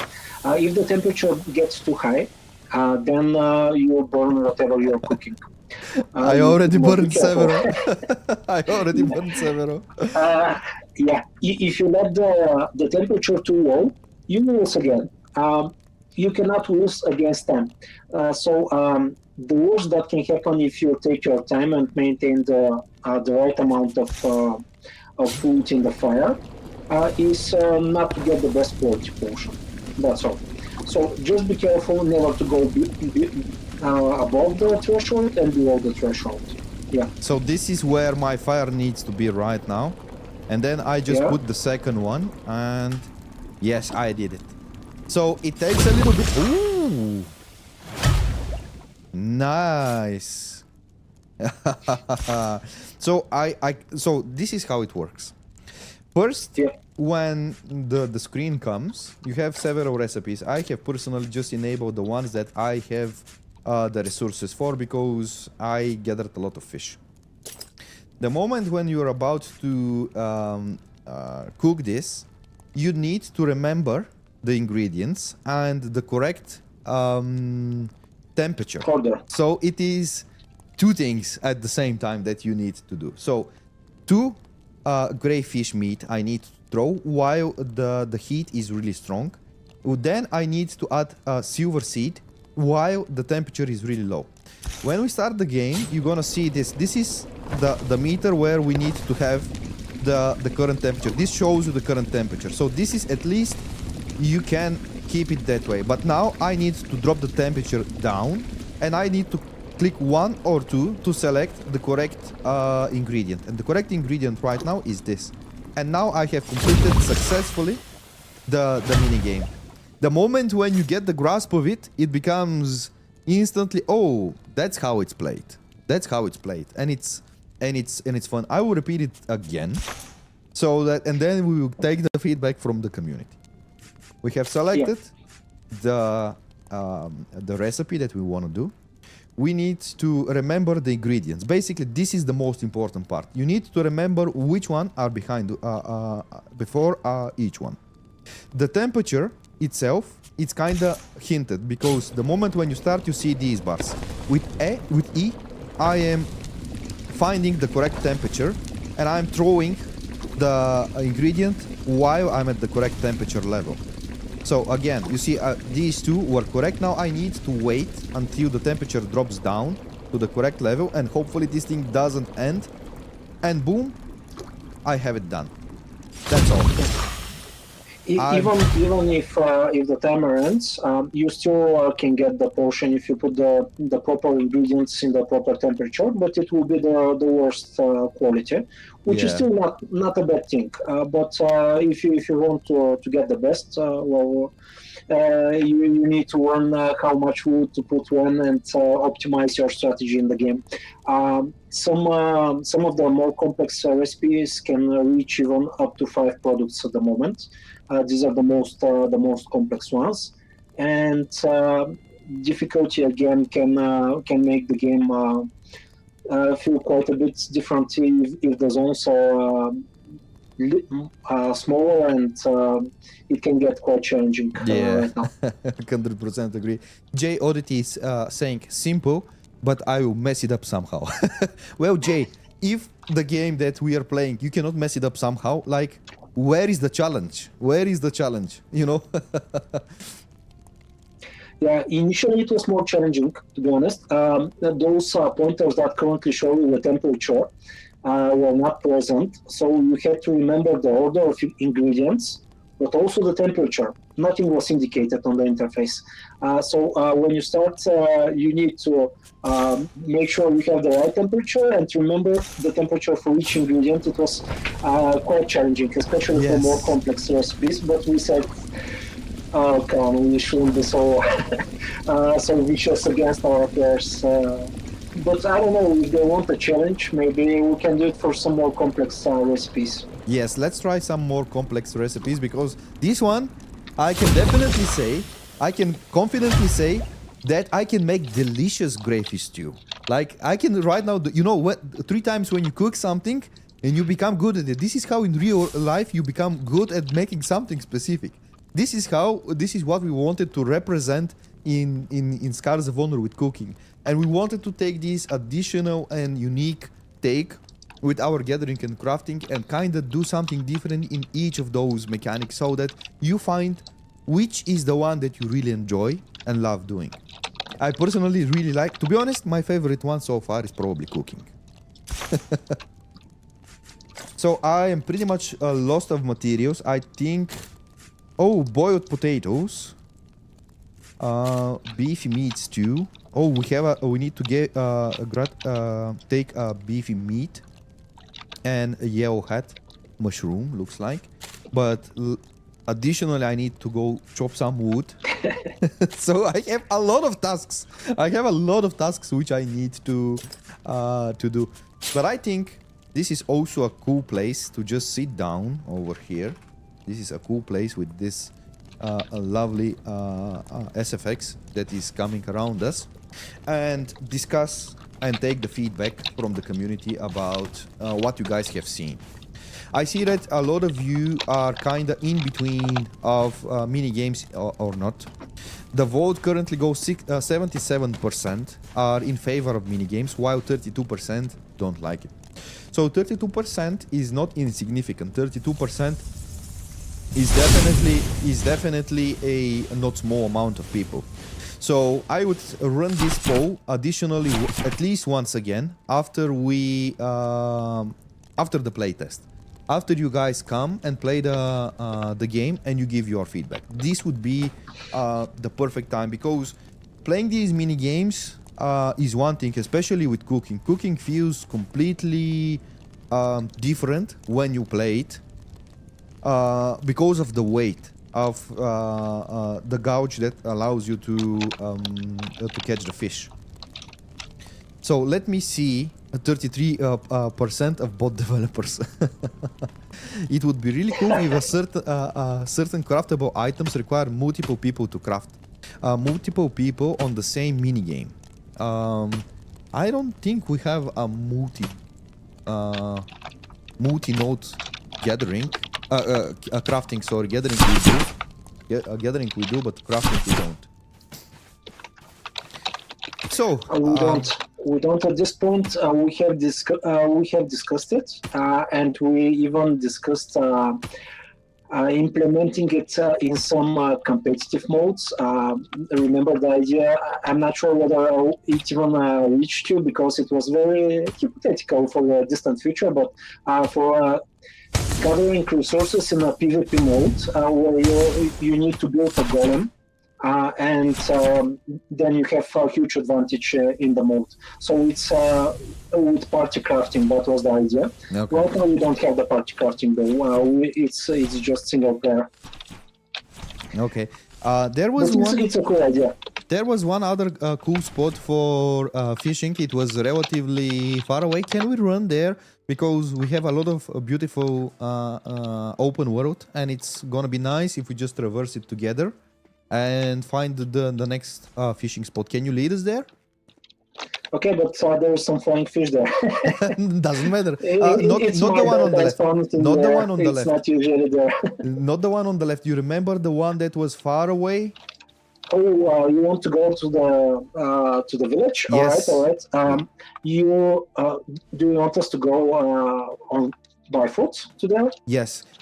You got stunned because and you have to walk, by the way. I will kill those guys. I have the. You have a duel, yeah, with some one of them.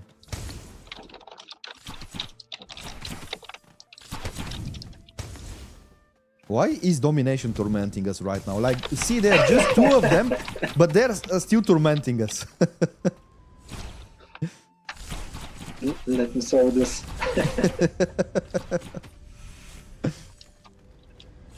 Oof.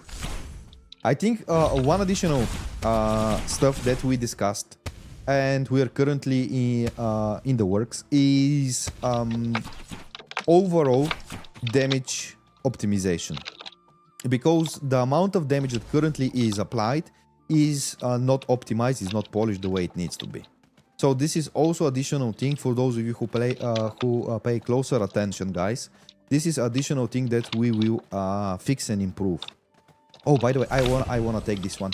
Maybe somebody joined after recently, so let me play the mini game for those of the people that joined recently, and let's move on.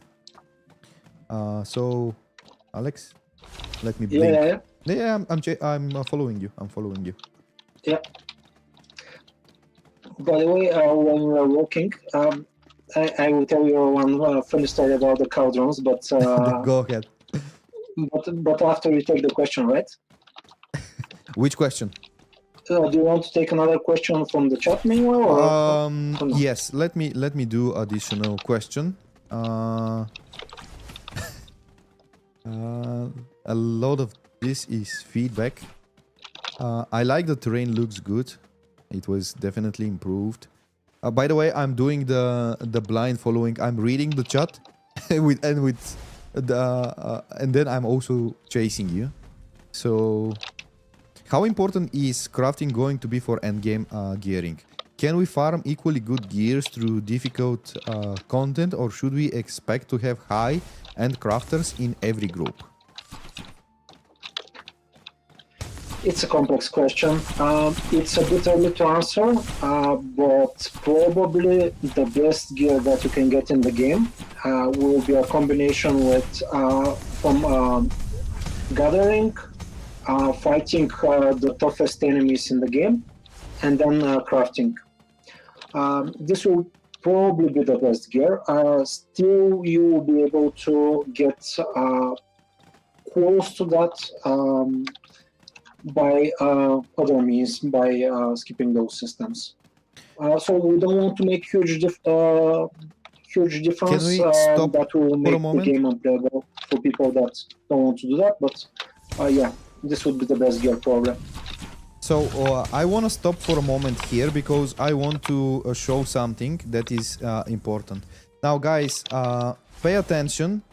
The skybox at this moment and the lightning in general. The way it looks, the way it feels.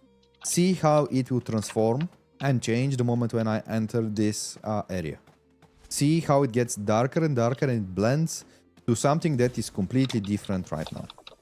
For those of you who have been here on the previous stream, I have showcased this, but this is still ongoing system, which, by the way, I believe one of the main guilty guys for this system is actually here and playing with us. I think Alexander is working on the clouds and in general lightning as well.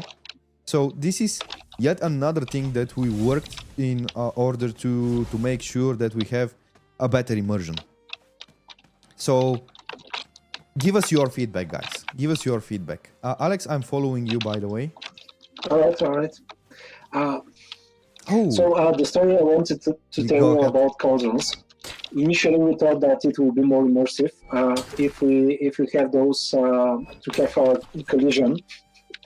But then probably the chat can guess what happened. But 2 days later, I'm watching the QA team. Oh, I leveled up. Sorry. So 2 days later, I'm watching the QA team playing the game. And there are all kinds of things like people blocking entrances with cauldrons, people making stairs. They are putting one cauldron over another to make stairs to reach unreachable places. It was crazy. It was a lot of fun, and that's why we removed the collision of the cauldrons. You know what still have collision? One thing that does have collision currently is the the flag of the duo, I believe. Yeah. Or we remove it. We'll probably remove it. Okay. So let me do a. Oh, I missed it. No. Come, fishy. Oh, I catch it. This is a medium one.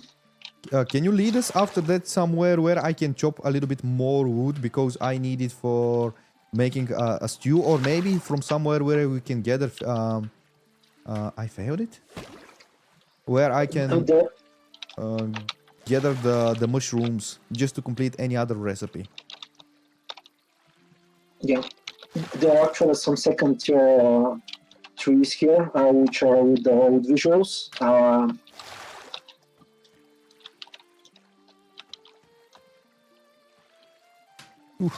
That was close. I won it. Okay. So let me get this stuff.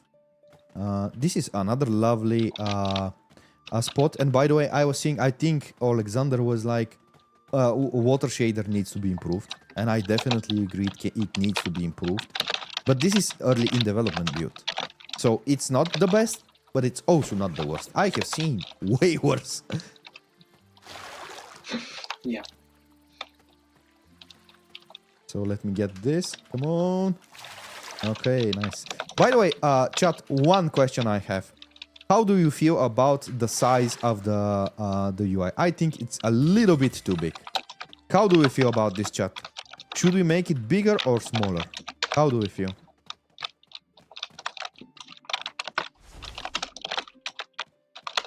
Smaller, yeah, too big. Can it be to be adjustable?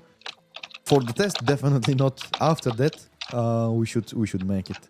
Slider for scale. Yeah, I think it's probably the best idea. Good to have it adjustable.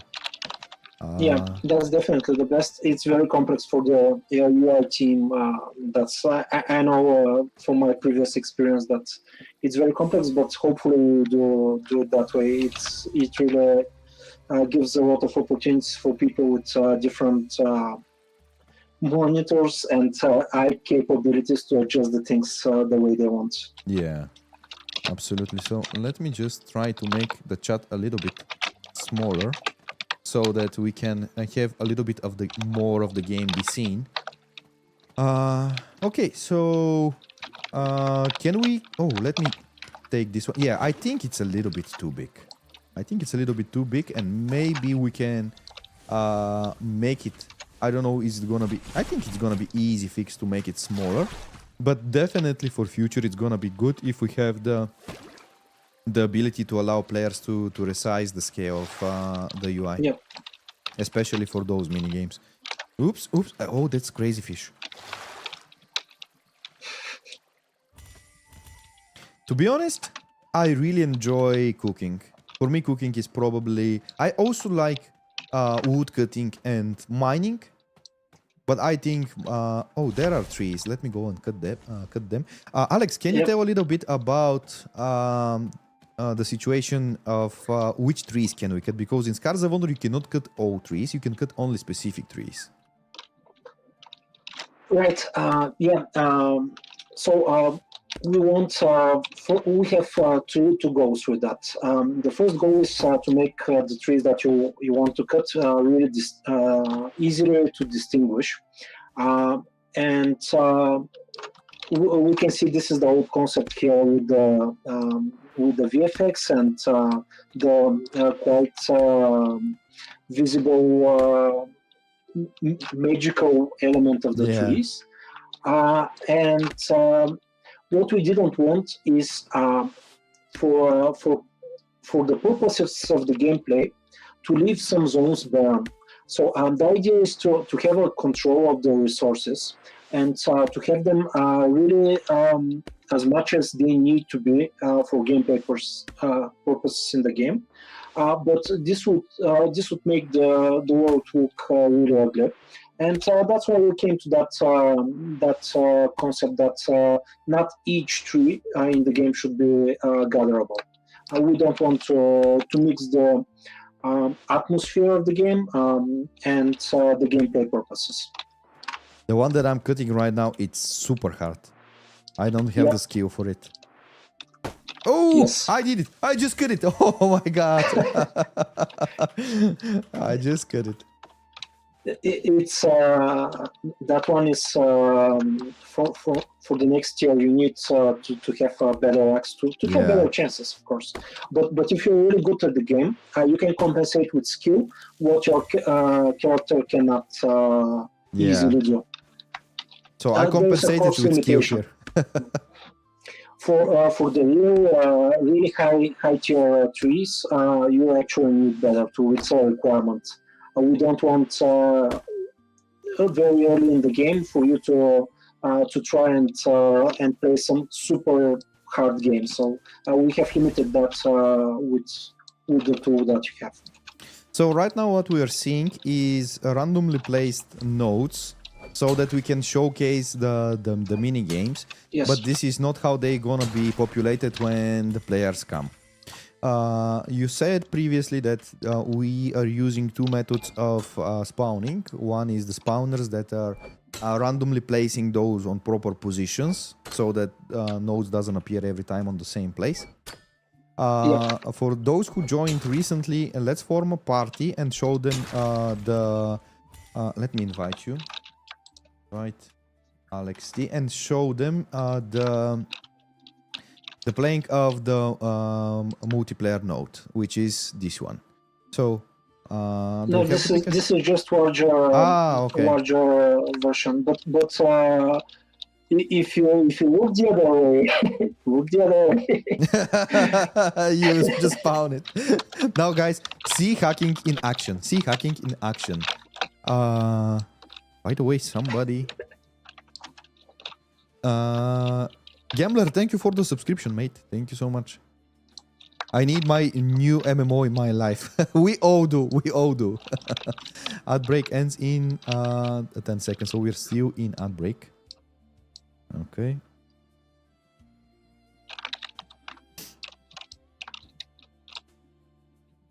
The gathering reminds me of the mini games of Fable. Awesome. Armegon, will there be crafting drops of boss mobs to be able to craft better crafting items? Oh, really cool question, by the way. Really cool question. Feels like you need to spend 2 minutes to craft 1 potion. Now imagine you're playing PvP and need 1k potions. Either you need a lot of gold to buy them from other players or spend 80% of gameplay for gathering. No? A really cool question from Giorini. How would you answer this? So first, here we should talk first about the role of the potions. Many of those potions are actually things that you don't spam, like it's not like Diablo 2 or something like this. Once you make one potion, it can have an effect that lasts several minutes. So it's very significant.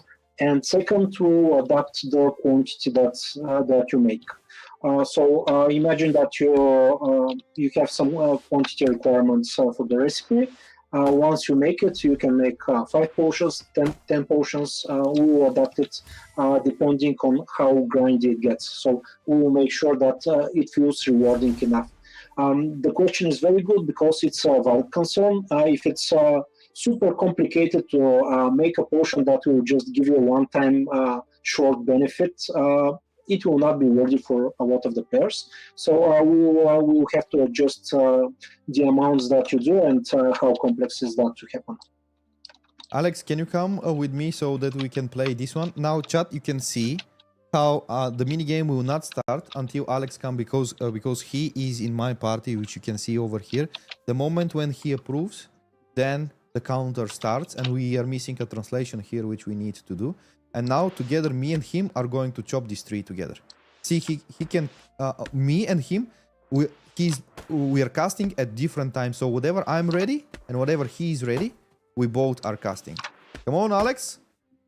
Nice. Yes. I really love the mass gathering. I really love it. For me, it's just another feeling to do something together with somebody else. Alex, can you explain a little bit about the differences in rewards of those multiplayer nodes or mass nodes, how we call them? Well, right now, if I could share, I would show you that I just got 2 grow fruits from that tree. Okay. And that's we have quite better chances to get some of the rare wood that the trees provide when they're party trees and all kinds of party nodes. as we call them, have better chances for rare wood. That's not that you can still get the same items from single player nodes, but the chances here are better. What you're always guaranteed to get is some amount of the base resource each resource node provides. So you cannot, let's say, chop a wood and never get wood, actually, or go to iron ore and never get iron.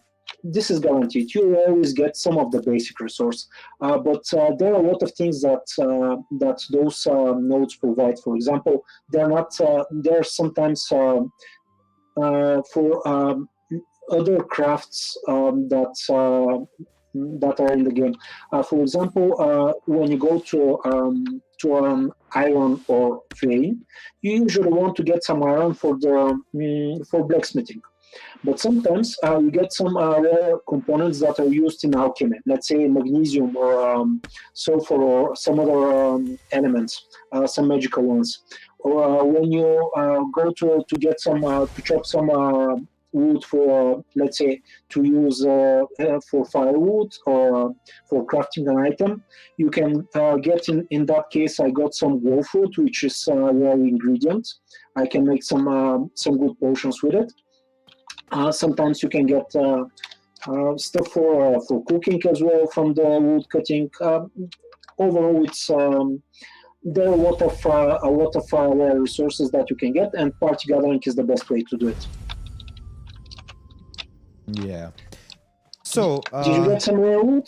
I don't know. I wanted to cover and showcase the inventory, because in Scars of Honor we have decided to separate the inventory based on the types of stuff that is sorted there. So we have the basic equipment, where you can just come here and see the items sorted in that way. Then we have the consumables, which are like food that you can eat and stuff. Then we have the inventory, the materials inventory, which allows you to store all of the ingredients to make stuff. Then these are the miscellaneous, which are basically just additional stuff.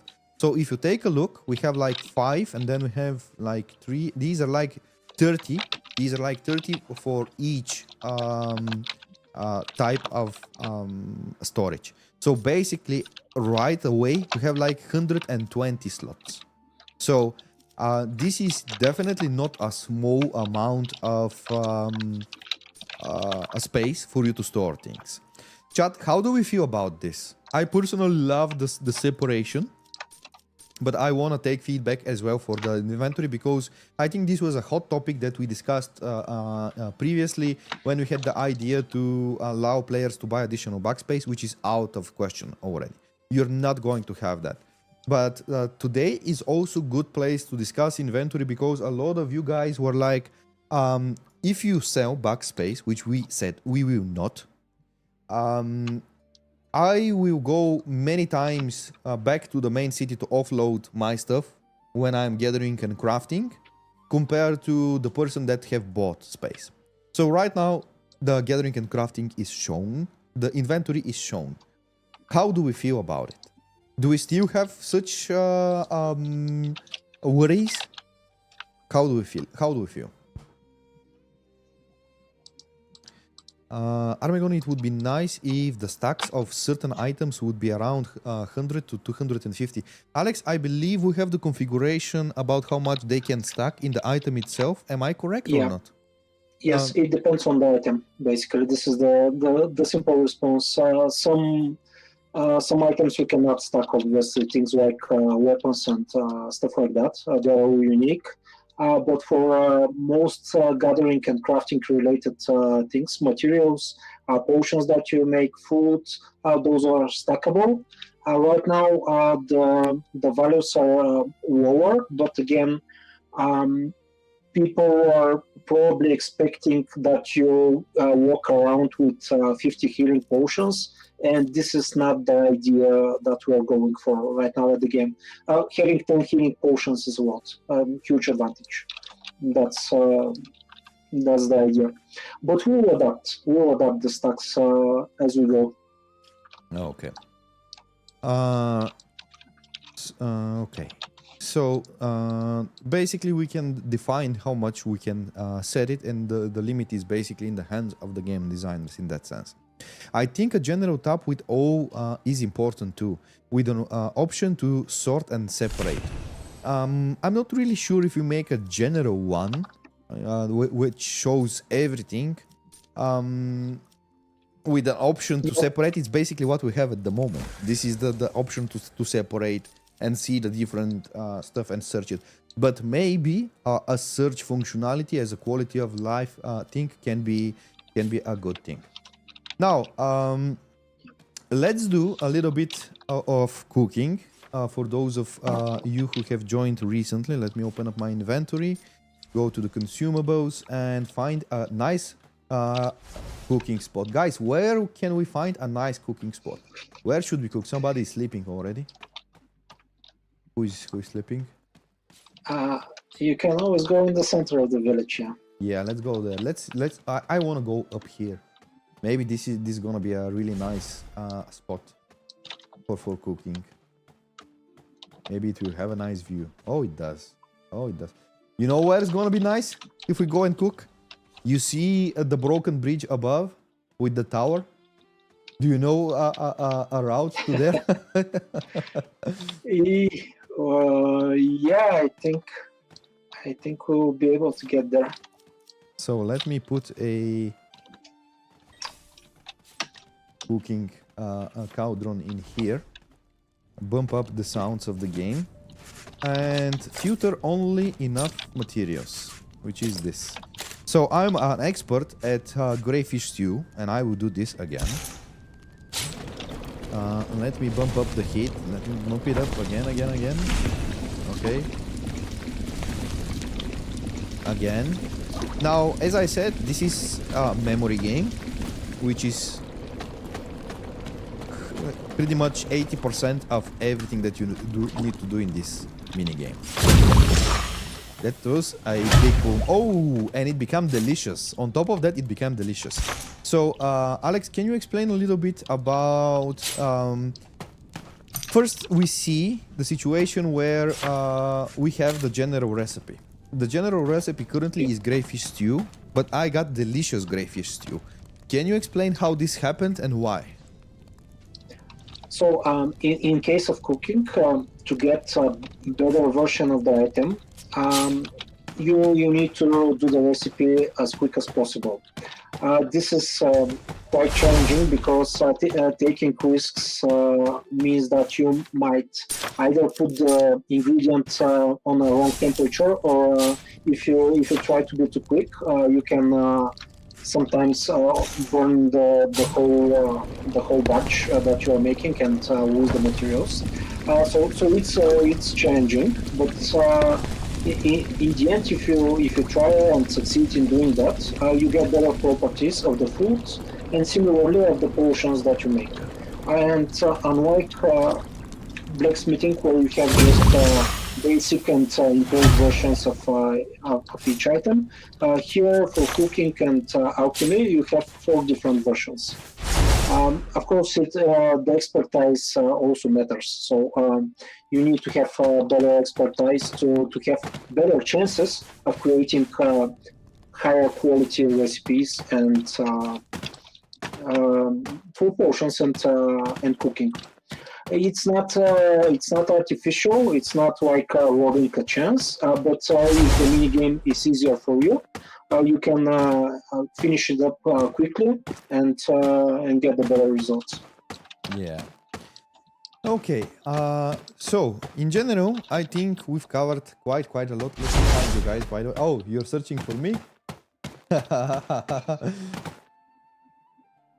Let me jump down. I wanna complete this mining ore. And I think after that we can go to the QA section of today's stream and answer everything that the community has a suggestion and or a question. Let me help you nuke this guy. Stinger is quite strong, isn't he? Okay. So let's find a good spot for Q&A session. Let's move somewhere where we don't have a lot of NPCs to trouble us. And there we will start the QA section.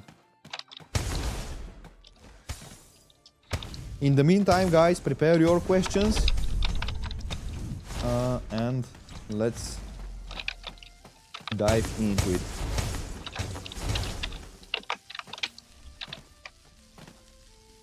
Oh, there is a mine over there.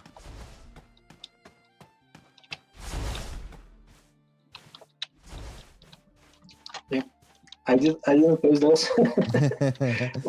These are the natural ones here. But we are just making significant progress on populating the world right now. It's one of the most fun parts, actually. So very soon, I think people will be able to see a lot more, a world filled with a lot more creatures and gathering nodes. What I really love with Mage is the blink. I really love the way it feels and the way it looks. I really love the effects. It's a must. Is beta still planned for 31st? It's not beta. First of all, it's not beta. On 31st, we're gonna have a public test, but we are not in a beta stage. That's definitely it's important. On top of that, it is very crucial to understand that this would be effectively the worst state of the game that you're gonna ever see. And you guys playing that game right now would be the veterans of this MMORPG. Why am I saying this is gonna be the worst state of the game? Because this is the first time when we are unveiling so much systems and getting so much of a feedback. We're going to find problems. You're going to find unpolished stuff. You're going to find missing content, and that's normal. You need to understand we are not giving you a final game or nowhere near final game. We have created our, and this is important to discuss it here. We have created and reviewed the full year plan of the development of Scars of Honor and the milestones, but this is something that I will reach and speak about in the next stream because it deserves a full-blown stream. The game will most likely not go into early access this year. This is unfortunate news. It's good and it's bad because it's bad, but we'll have to wait more time until the game is finally done. But it's good because we want to focus on quality. We want to focus on quality and make sure that the time when we say, okay, the game is ready and it needs to be released, you have the good experience with it. And this is where it distinguishes the test that is coming right now in April. Basically, is something different. The test is not going to give you the final and polished game, and you need to know that. You're coming on the test to help us understand, first of all, technical issues. Second, to get the feedback of what you like and what you don't like. And it's important for you to know the reason of that. Additional thing that we're going to speak on the next stream is the playtesting phases, how many, and what will be the intent of each one of them. So make sure you are here next Sunday because we will have a lot of interesting topics to cover. Now, today, for those of you who have joined recently, with me is Alex Torofiev, a lead game designer for Scars of Honor, who is involved in all the gathering and crafting games. We are at the stage where we are sitting down to answer some community questions and get feedback from you. So make sure you pop those keyboards and start firing the questions to us. Alex, first question. How will crafting, gathering, and the server economy look like? This is a very broad question, so you can summarize it relatively short, you know? So can you say it once again? Of course. I want to... A generic question in general. How will crafting and gathering and the server economy look like? How, in your opinion, how would you imagine the best economy and how gathering and crafting and what role they are playing in that? Let's rephrase the question that way. Yeah, it's a vast question. It's hard to give a simple answer. Mhm. We want to have a bit of survival feeling. So it's not just the combat, but it's also the preparation. And having well crafted equipment, not just the first drop that you find somewhere, or going without the proper potions, let's say. It should make a difference. So it should be important for the game. That's the sweet spot that we're looking for, but it should not be absolutely obligatory and making the game unplayable for people that don't want to spend time in those systems. And probably the best way to achieve that will be providing some alternatives. So, for example, if you prefer to stick to combat, you just spend more time fighting all kinds of mobs, collecting gold, raiding bandit camps, and stuff like that, and then you just buy the gear. But we still want the best items in the game to involve gathering and crafting. Great. Another question that we have. 1 second, I lost it. Will there be scars for crafting and gathering? Very interesting question. Super interesting question. I really wanted for us to have such scars. Yeah, we really debated on that. Right now we don't have them, but we can definitely have some giving you a bit advantage in the mini games, lower durabilities. We have a lot of ideas, lower durability usage and stuff like that.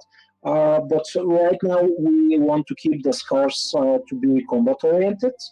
I really believe that we'll make some particular scars that will be gathering strictly. And for me, the best way to do that will be not part as your main progression, the scars that you get from leveling up, but let's say some mini bosses and bosses that will provide gathering related advantages. I cannot promise yet. We are designing that part at the moment and experimenting with scars a lot, so there is no clear answer. Okay. How opposed is the team? This is a question from Sir Medievo, by the way, who makes awesome videos. Shout out to Sir Medievo, and chat, go make sure you go and follow him together with Space Coconut, because they're making one of the best videos for Scars of Honor. And if you want to learn more about Scars of Honor, these are the guys that you want to follow for sure. And Sir Medievo is asking, how opposed is the team to incorporating more complex mini games for legendary or higher tier gear? For blacksmithing, for example, being able to heat the metal, put it into the mold, hammer it manually, sharpen it into a grindstone, feed it into handle, etc. This is super complex. Yeah, designing a mini game means watching tons of references. There are some even small flash games, let's say, which focus on crafting, and they can be super complex.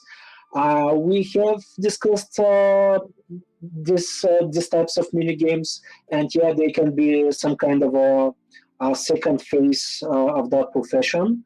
We don't want to be the first thing that players see, of course. So definitely for late game, but right now we should first clean the early experience, the base of the mini games, and then later on we can think of such more complex parts of the professions. Okay.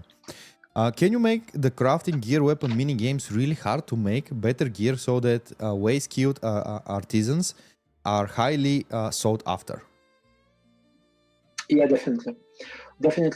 Overall, as you get more experienced and unlock next tiers of things to craft, basically, for all professions, it's you get better, you get more expertise, which makes the mini games easier. But then the things that you need to craft get more difficult, and overall, even though your expertise is rising, the difficulty is rising more. So later on, the games become more challenging. But right now, this is not introducing different mechanics for the mini games, but just increasing their difficulty. So yeah, they get harder. If you want to craft the best item, it has a very high difficulty level, and even if you're the best crafter, you still need also to have very good skill as a player to do it. Okay. Another very interesting question. Crafting gear will be better tier than the game drop or equal? How would you position the crafting gear? Right now, a bit better. Okay. But you also need good drops to make the good crafting gear. Okay. Will there be puzzles in the world to solve for awesome gear titles, dungeon progression? This is not gathering and crafting related, but still a very interesting question.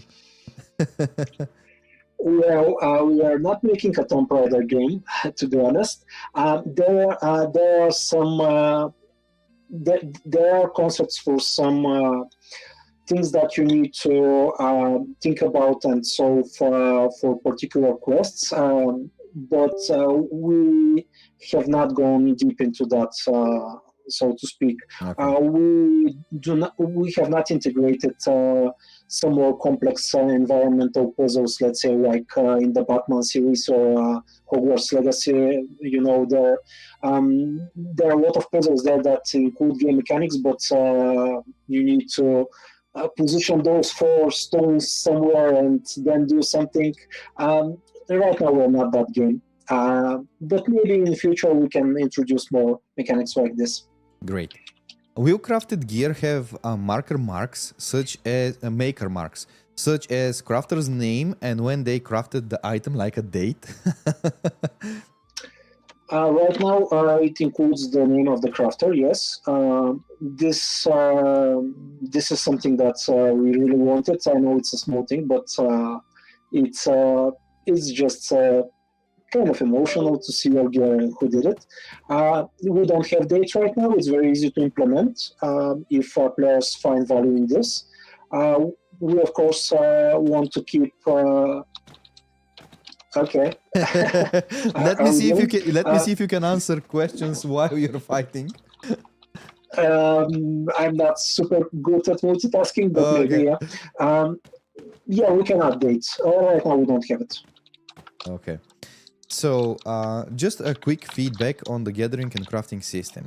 Could you please take a look or ask an AI to do a bit of research into how the spoil system works in Lineage 2? I think implementing something similar could fit really well here and bring a lot of value to the current mechanics. We definitely can check how this thing used to work in other game, but we need to also evaluate, does it bring what we want it to bring to the game, how much time it will take, and assess it correctly. So we definitely will check, but I cannot guarantee you that we will do something about it, because it is connected to many things.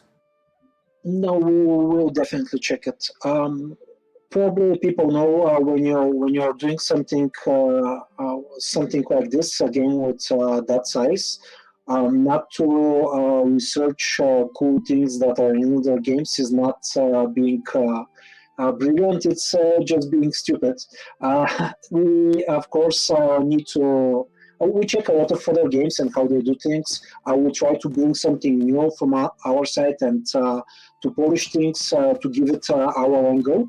But let's face it, nobody reinvents the hot water. And having inspirations from different games is just the way you make better art. Let's say if you're a painter, you always study the history of that art before you start drawing. Yeah, sure. Well, if it's such a great system, I would love to check it out and see what's applicable. Maybe make something similar, of course. Okay. So I just want to do, and now I can continue with. Oh my god! No, domination, don't do this. Somebody just nuked me. And Oh, okay. he's in Okay. the cornfield. And now he's running away. Okay, okay. Roughly, how long the gathering do you plan the gathering and crafting skills to take to level to max? 100 hour or 1000 hours? No, if we're talking for one specific profession, we should not ever go to thousands. But it's early to say. It's early to respond to that. I will adapt to see how quickly players progress, because it's one thing to make estimations in the drawing boards and balancing things like how much experience they get for professions.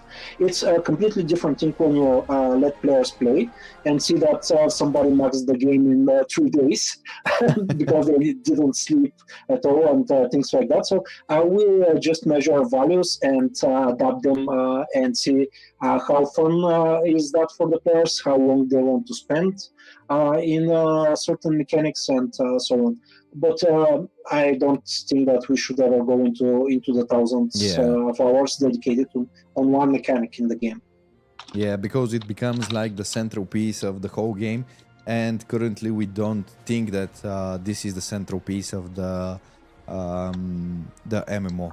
In general, I don't believe we can have a MMORPG without gathering and crafting. I absolutely don't believe it's possible to have a meaningful MMORPG. But on the other side, we should not make it the core gameplay, you know. So let me just come back to you guys, because I was on a beautiful spot, and I will continue with the question. Has there been any consideration to gathering and crafting mini games and players with physical limitations? Oh, that's a really great question. Really great question. In general, we want to see what are the limitations for which we can definitely provide some support. It is essential for us, but on a stage where we are a little bit closer to releasing the game, and I will tell you why. We are at a stage where feedback is constant. As you can see, we're sitting down here, we're taking feedback for gathering and crafting at the moment. Tomorrow we'll be getting feedback for something else. And the game is subject to change in many aspects. And if we apply these helpers right now, it means that we'll have to re-implement them the moment when we are about to release the game. So we'll definitely think about something like this, but when we are a little bit closer to releasing the game. Thank you for that awesome question. Gathering and crafting, by the way, more accessible than other parts of the game, to be honest. There are many aspects to that question, from UI considerations to sound and everything. For example, the woodcutting is so audible game that you can play it even without looking. If you remember how long was the sound of your first hit, then you just need to make the same thing again and again. It's very complex question. Of course, as Vinny said, this is something that will have more time when the game gets closer to its final state. But we really want to make it as much accessible as possible. Set 428, was it? No. Equip set 427. What was the cool Paladin set ID? You know try it? with 27. 27. Oh yeah, 27. Yeah. But let me get the hats off. It's all important to get the hats off. Will mass crafting of the optimal item be the primary crafting level method, or will study and breakdown also offer experience? Right now it's learning by doing. regarding the experience system. So to get more experience and to get the better recipes, right now you just need to start with the basic ones and progress step by step with better gear. If that answers the question. Yes, I think it does. So, guys, I want to thank Mr. Alex for taking part of today's stream. We have seen quite a good amount of gathering and crafting mini games, and in general how gathering and crafting will feel and look like in Scars of Honor. It was pleasure yet again to sit down on another Sunday stream and speak about Scars of Honor, the good and the bad, to take the feedback and see where we can improve, and also show you the progress from the past so you can easily compare it. Now, for all of you guys that are new to the stream and new to Scars of Honor, make sure you come to our Discord channel. And there, a lot of good discussions are happening, which you should take part of. Alex, we are about to close the stream, and I want to give the word to you to say a few closing words about how do you feel in regards to gathering and crafting, what you want to improve in future for these systems that we have seen. Oh, this is. Do we have another 2 hours, guys? No, joke aside. So first, I want more mini games and more professions to be included in the game, because this will widen overall the options of players. It will, considering that all of the mini games right now feel differently and require different skills. I hope that different players will have their favorites, and it will be a fun variety in the game. But we also need to polish things. We need to improve every single element of the mini games. So I'm not just speaking about bugs, but we need to improve the first time user experience to give some hints to players how to play the mini games. We have a lot of balancing to do to make the experience rewarding and fun, but not demanding and obligatory for players. So a lot of things there. I'm looking forward to introduce especially more crafting things. I would like us to split the different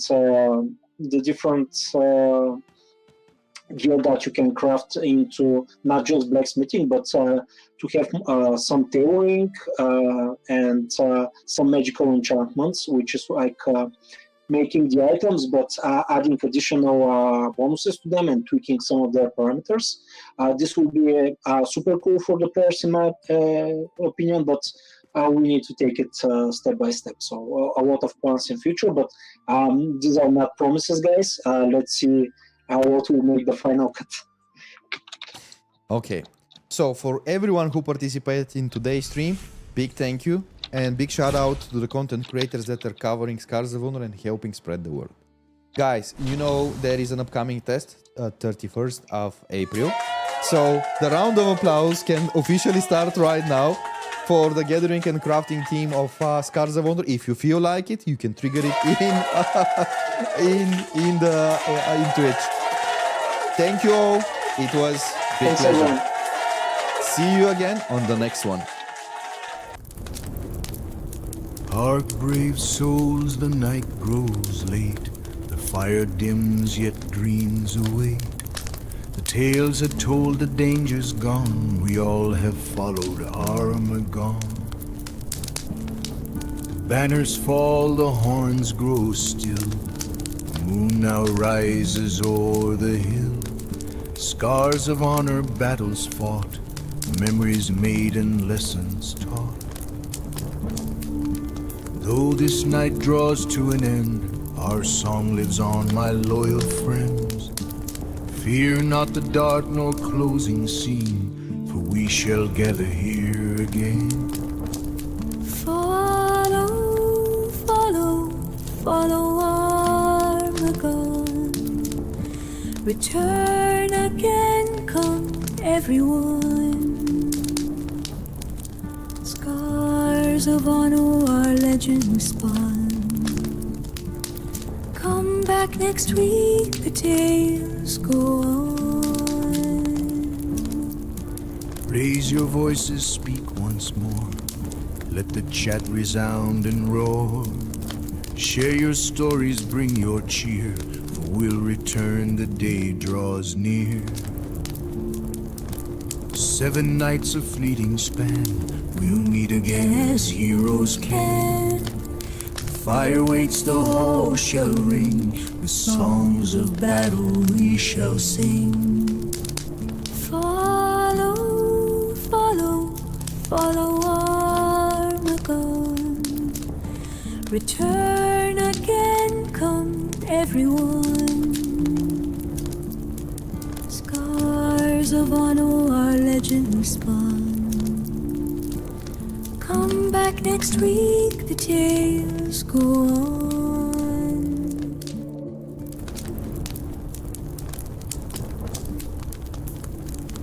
Hush now, heroes, rest your heads.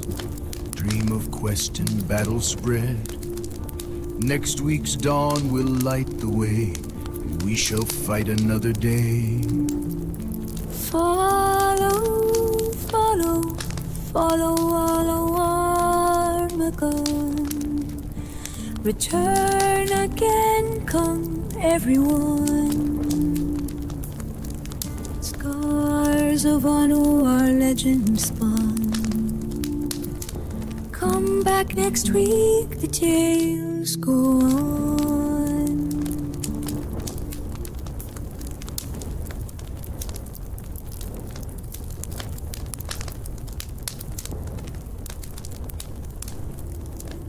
Hark, brave souls, the night